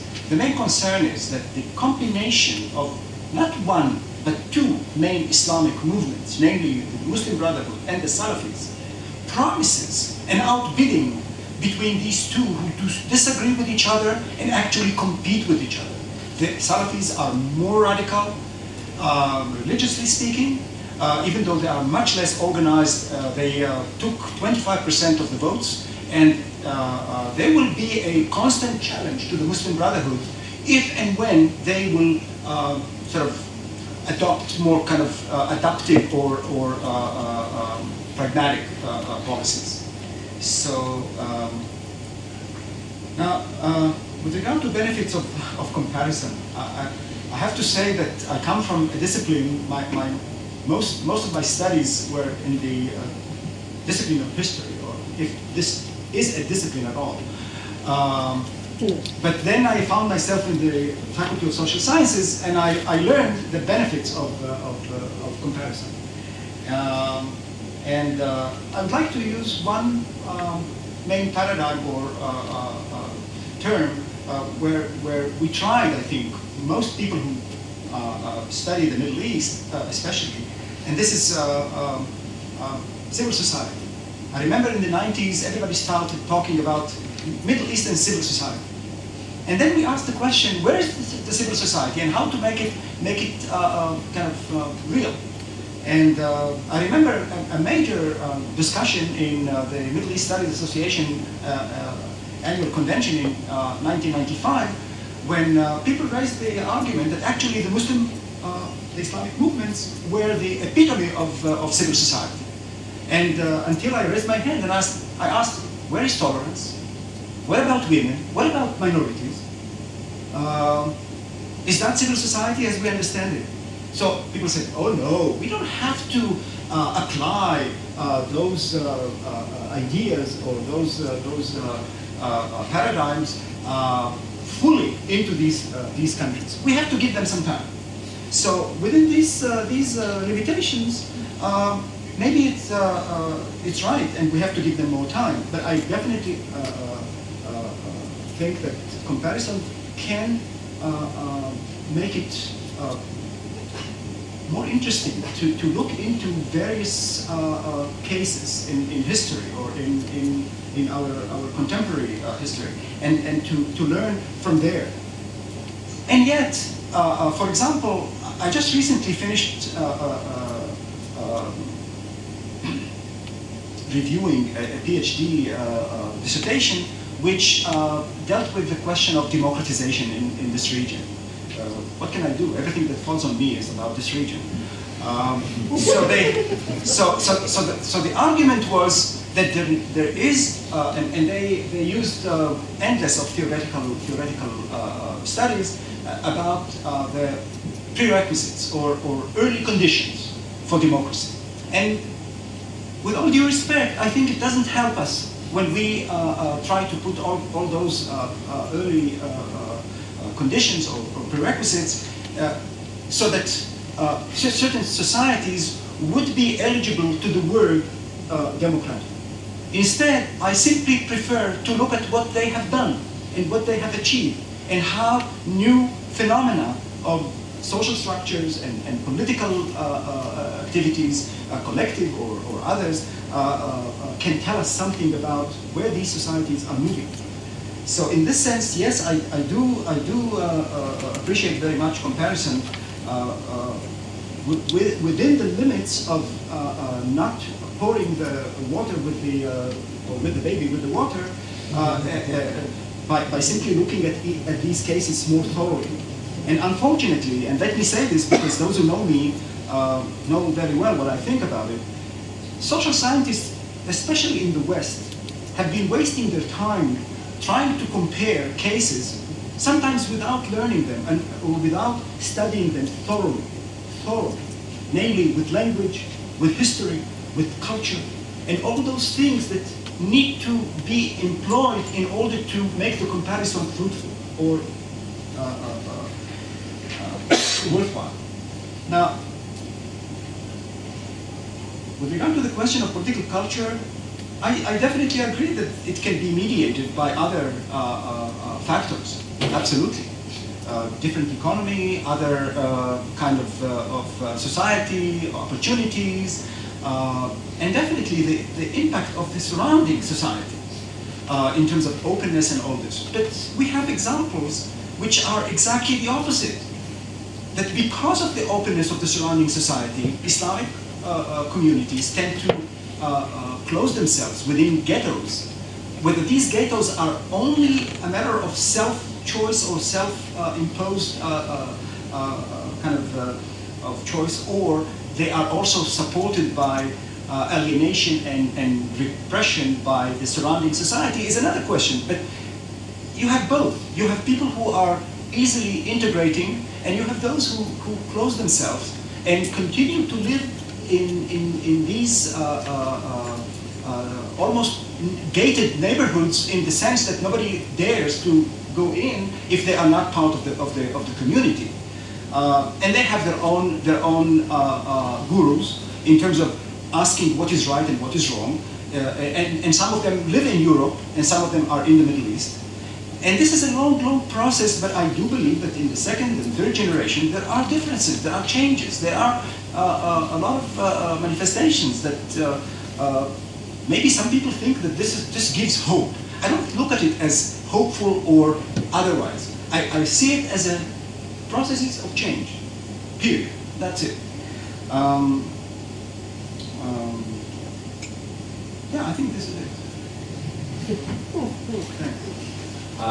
Before collecting more questions, I'd like to put on academic hat for a couple of seconds and say something like this. We have to keep in mind that activists on the streets themselves think about themselves when engaged in protesting, and in broader terms. They emulate, they adopt tactics, ideas, ideals from other places. And I think this relates to your question about the benefits of comparison, as it comes from the head of the actors themselves. More question, please. Yes. Regarding comparison and the merits,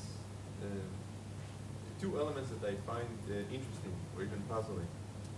One is the pattern of neo-patrimonialism that for decades we have been using as a way to explain stability in the Arab world. And it has failed, at least in most of the what is referred to as Arab republics. And the interesting question here, I think, is that usually we expect neo-patrimonialism to fail from within the elite ranks. And here we have popular uprisings that have basically undermined neo-patrimonialism. Why do you think this happened? And with regard to that novelty of the popular uprisings, Avraham, you mentioned the comparison between Algeria and Lebanon, and I wonder to what extent, and perhaps Jack can extend on that, we can actually say that civil war can inhibit the popular sentiment or willingness to engage in mass protest. And of course, the Lebanon case is not so strict because 2005 had that episode of indeed popular uprising. So to what extent, I guess I'm asking, is that collective memory of civil war such an inhibition to go to the street on a mass scale? Please, Asaf. I have two questions. One for Jack. You talked about what we learned from China. And I have another question.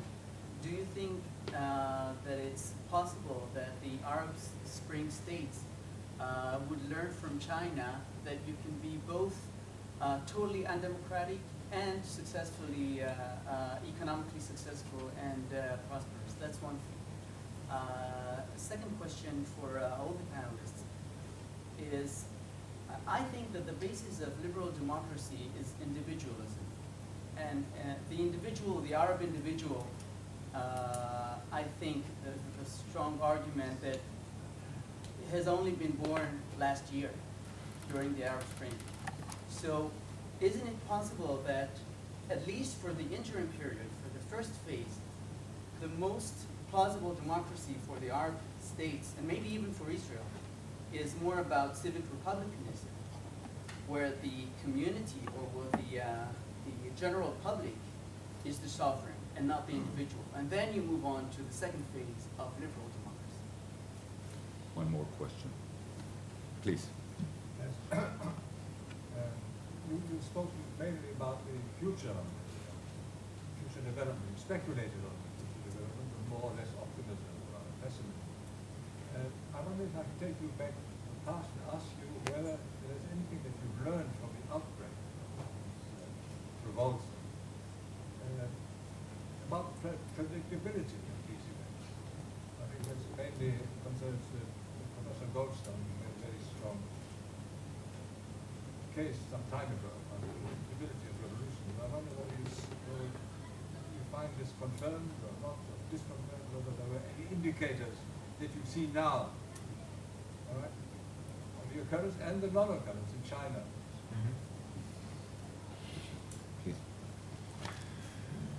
Well, I can see why Professor Mossi liked coming here. I really appreciate the intellectual intensity and very serious, tough questions, and the vigor of responses is also terrific. On neo-patrimonialism, forgive me, but I'm going to point you to the essay I did on revolution and neo-patrimonial dictatorships. It's in my current reader of Revolutions, Theoretical, Comparative, and Historical Studies, in which it lays out very clearly how neo-patrimonial regimes do break down and unravel in the face of popular revolt. And in fact, I was quite surprised. I went back to it, and it fit the Tunisian and Egyptian experiences extremely well. I did an essay in Foreign Affairs basically showing how the theory of collapse of neo-patrimonial regimes allowed us to foresee the course of events in these countries. I'll skip to the predictability issue there. I think the Tunisian episode was unexpected. I will say that all across the region, one of the things that was obvious to all comparativists is that as a whole, the North African and Middle Eastern region was anomalously authoritarian given its broad level of income and development compared to what we saw going on in countries like Malaysia, Indonesia, South Africa, and so on. So there was a certain tension that was already apparent. It was as if you're looking at the San Andreas Fault and saying, we know there should be earthquakes here, but we haven't seen any for a long time. So there's got to be something coming. I had a friend, though, who did write about Tunisia, Richard Sinkada, who pointed out 3 years ago that Tunisia was aging very rapidly for an Arab society. Its rate of fertility was falling, education was unusually high, and he thought Tunisia was the most likely Arab state to make a transition to democracy. He didn't necessarily see it as taking a revolutionary form, but he thought it would be hard for authoritarianism to survive in such an increasingly educated, middle-class, low-fertility country. Now, Egypt, I think a lot of people saw the Mubarak succession as an incident that would lead to some kind of disruption. Might have been a military coup, might have been a popular struggle, but there was something in Egypt that was clearly rotten in the degree to which political institutions were losing their coherence, and this was also evident in the way that 2010 parliamentary elections were so blatantly manipulated. And the response to that was not acceptance, but protest began immediately, and people were saying, this regime can't be tolerated because it's going to push us in the direction of a narrow family regime, and we don't want that. That said, you can never predict the exact time and date of a revolution any more than you can predict the time and date of an earthquake. All you can say is, we can see fault lines, we see pressure is building, we think sometime in the next 18 months to 3-4 years, there's going to be a disruptive change here. And I think that was possible to foresee for Egypt, less so for some of the other regions. But once Tunisia occurs, and once Egypt follows, then you can forecast diffusion given the broad level of high youth unemployment, high political discontent, corruption, and so on. On the issue of Lebanon, Algeria, I don't think civil war discourages people. I think people are willing, people after World War I said that's the war to end all wars. We're never going to see a generation jump into war like that.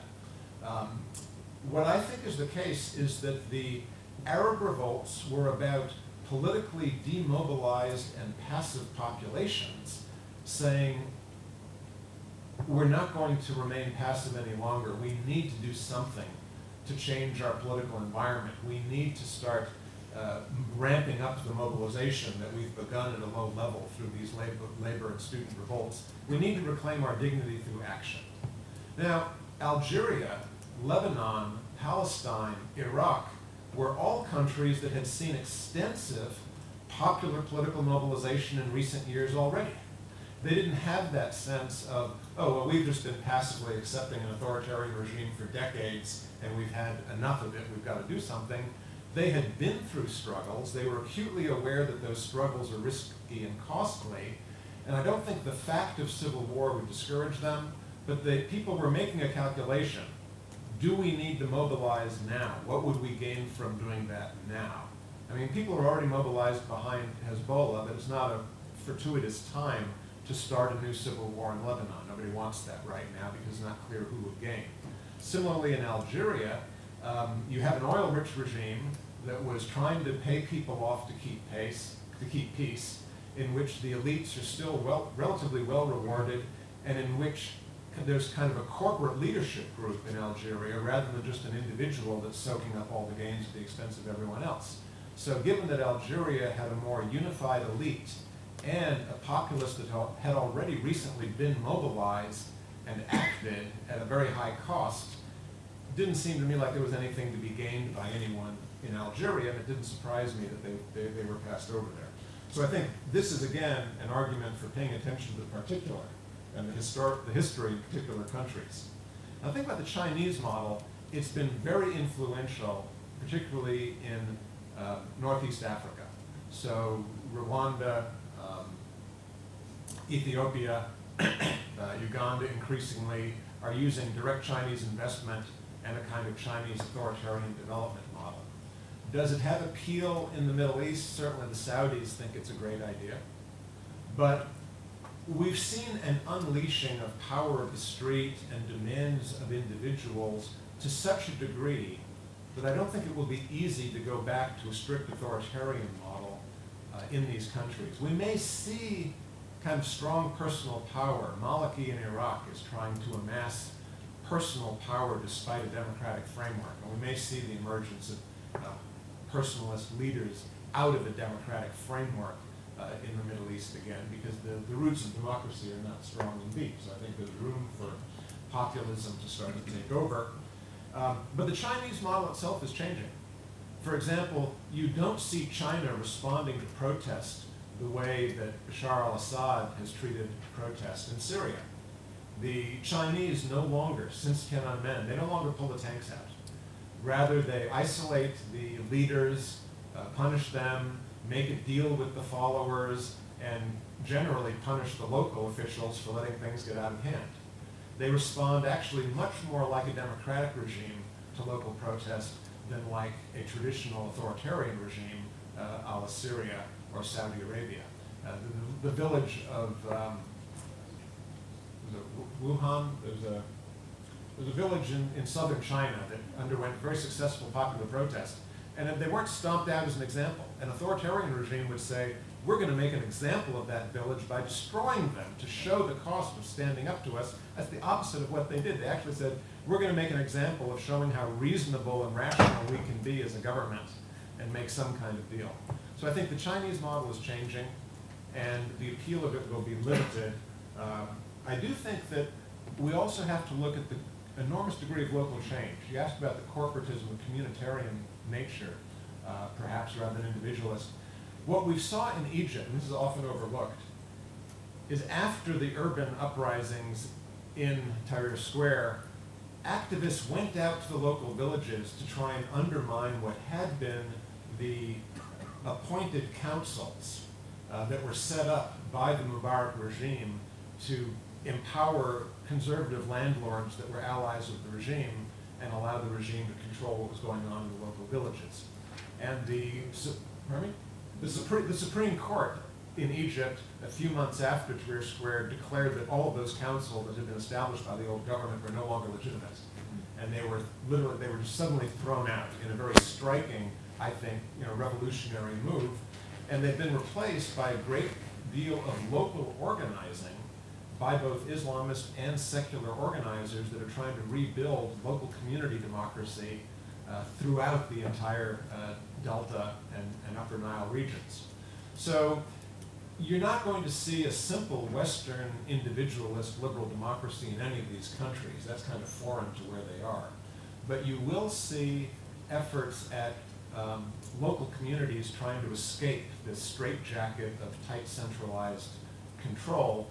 And I think we'll see a lot more variation and contention at the local level throughout the region. Most of the questions were to Jack, so I'll just add just one or two points here. One point that I wanted to mention earlier is that,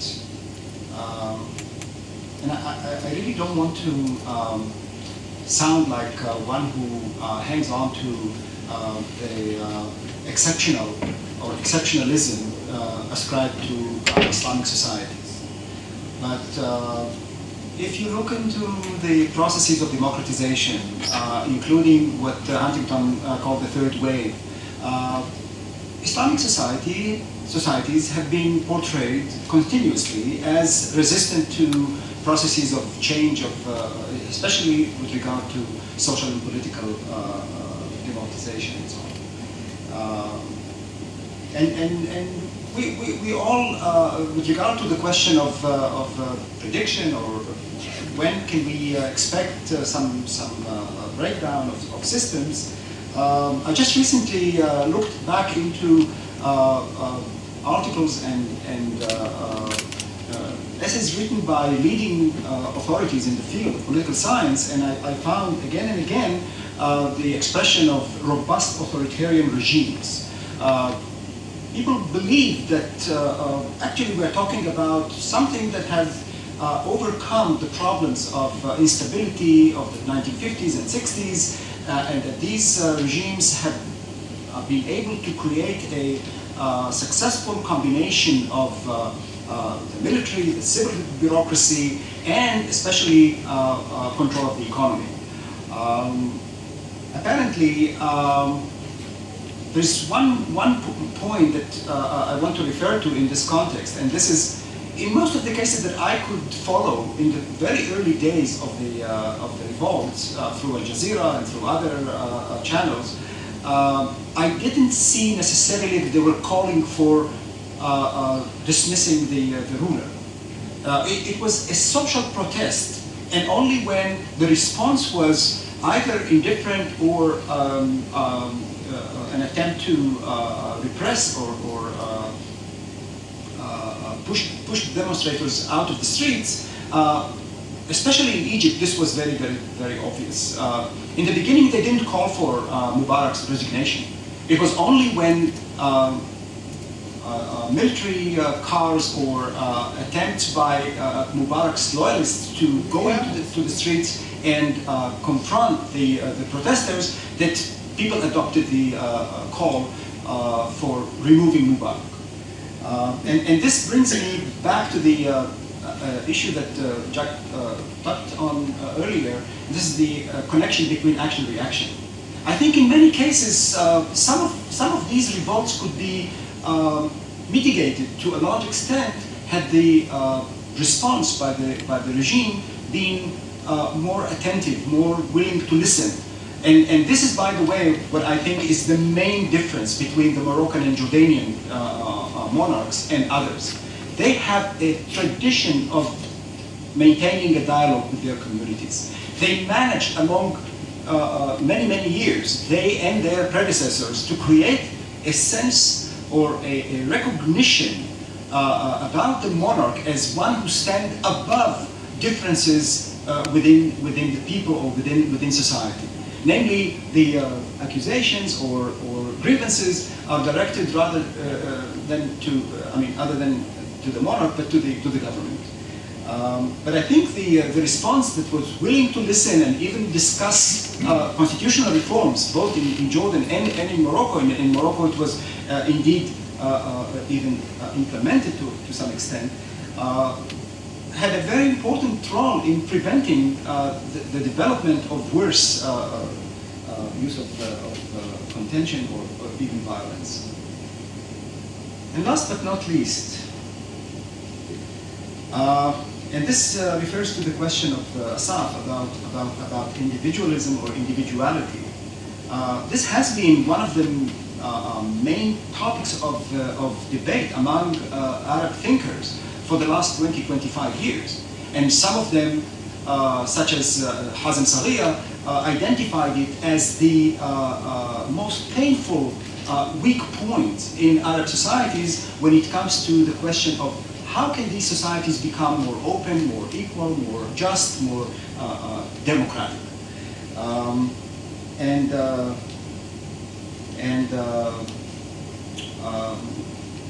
agree very much with Jack that for the time being, at least, the basis for developing such a sense or such an idealization of the individual as an entity by its own right and a component, a basic component of society with all that what it means, it's quite far from reality. Among other reasons, this is because, and here I want to really return to my main point, that we are heading to a very uncertain situation with these Islamic movements. Remember, Islam has never gone through a reformation. There were many waves of Islamic reforms in history, but in most of the cases they were more conservative than other way around. And they actually were in protest against something that seemed a disintegration of the Islamic community.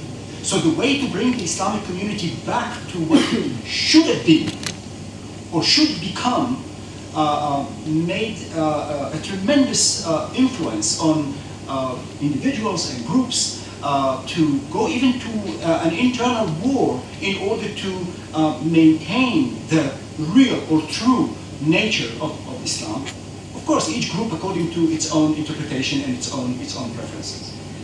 Are we standing in front of another wave of reformism? In my view, the rise of Islamism in the last 30 years is definitely part of that process.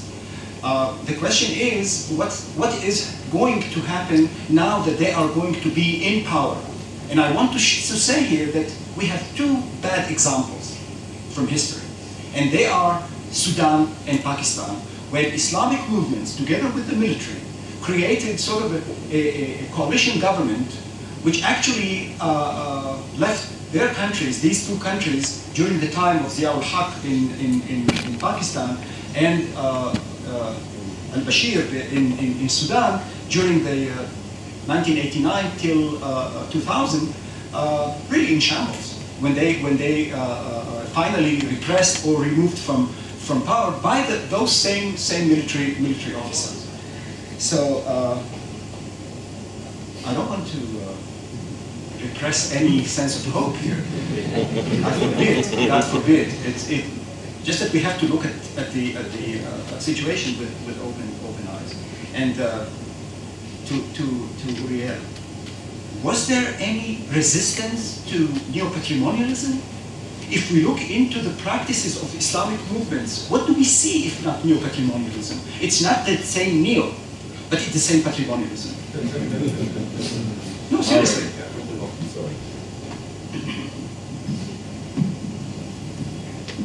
Well, first of all, let me tell both my colleagues and Eitan and all of you that it's a great pleasure to listen to this discussion about the Middle East present and perhaps future, I don't know. The Middle East is an incredibly interesting subject. But while listening to the questions and the comments, I try to do the comparative exercise with the other cases to see whether we have common ground or not. And what I find is that you were talking both very much about expectations and frustrations. And expectations and frustrations are the fuel of protest everywhere, not only in the Middle East. And they can be traced as dependent from the kind of political structure and the ideological contents forwarded by ruling groups, let's say, ruling elites, etc., etc. Therefore, if we can make a mid-term conclusion of what you said here about the Middle East, and I think it's universal, in order to make deep changes, you have to change the system of expectations. Meaning you need to perform changes in the political system and in the ideological contents of the model, of the ruling model or imposed model, that would allow for different set of expectations, especially in the cases in which you mentioned that the structural factors or basic economic factors also do not allow for much freedom of movement or much flexibility. And this brings me to the second thing, which is perhaps a more political in contents, which is the issue of rigidity or flexibility. I think that Avraham's last examples about flexibility, about the capacity of reacting through political steering, through uses of law enactment and implementation, the different budget distribution, political openings for different sectors, etc., may be fundamental in these processes of protest. Another point that came about is about religious societies and religious states. I think this is worthwhile discussing because the basic idea or the basic question should be needs religiosity to be imbued in the state, or would religiosity imbued in the state, regardless of which religion, constitute an impediment for further democratic development, especially in areas where you have minorities with different religion beliefs, etc., etc. Another point that came about, very marginal, is the issue of the need for long-range changes in an era in which the speed of diffusion of information has become almost impossible. This puts much more tension in the equation expectations frustration, because the fact that people know immediately everything and can be mobilized about, even in a flash mob, no? Even in dancing and things like that, as a form of protest, generates more tension into the system and creates further difficulties in providing immediate answers. Political systems are by nature slow.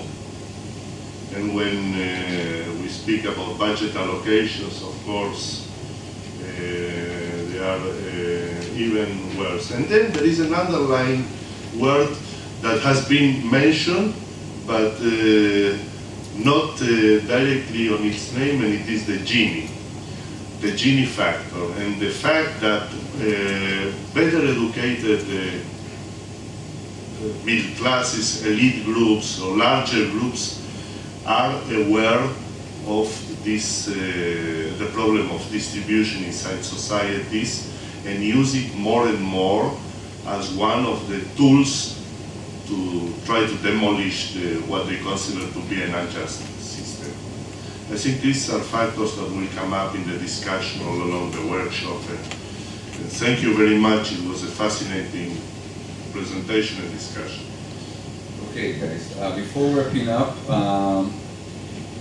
special thanks for Professor Valerie Bunce, Professor Jay Golston, of course, Professor Mario Diani, Professor Vincent Boudreau, Professor P.R. Kumaraswamy, Professor Karen Ressler, and Professor Dr. Mario Quaranta for taking the time for coming here and spending hours in front of the computer writing interesting papers. Thank you very much, everyone. Thank you.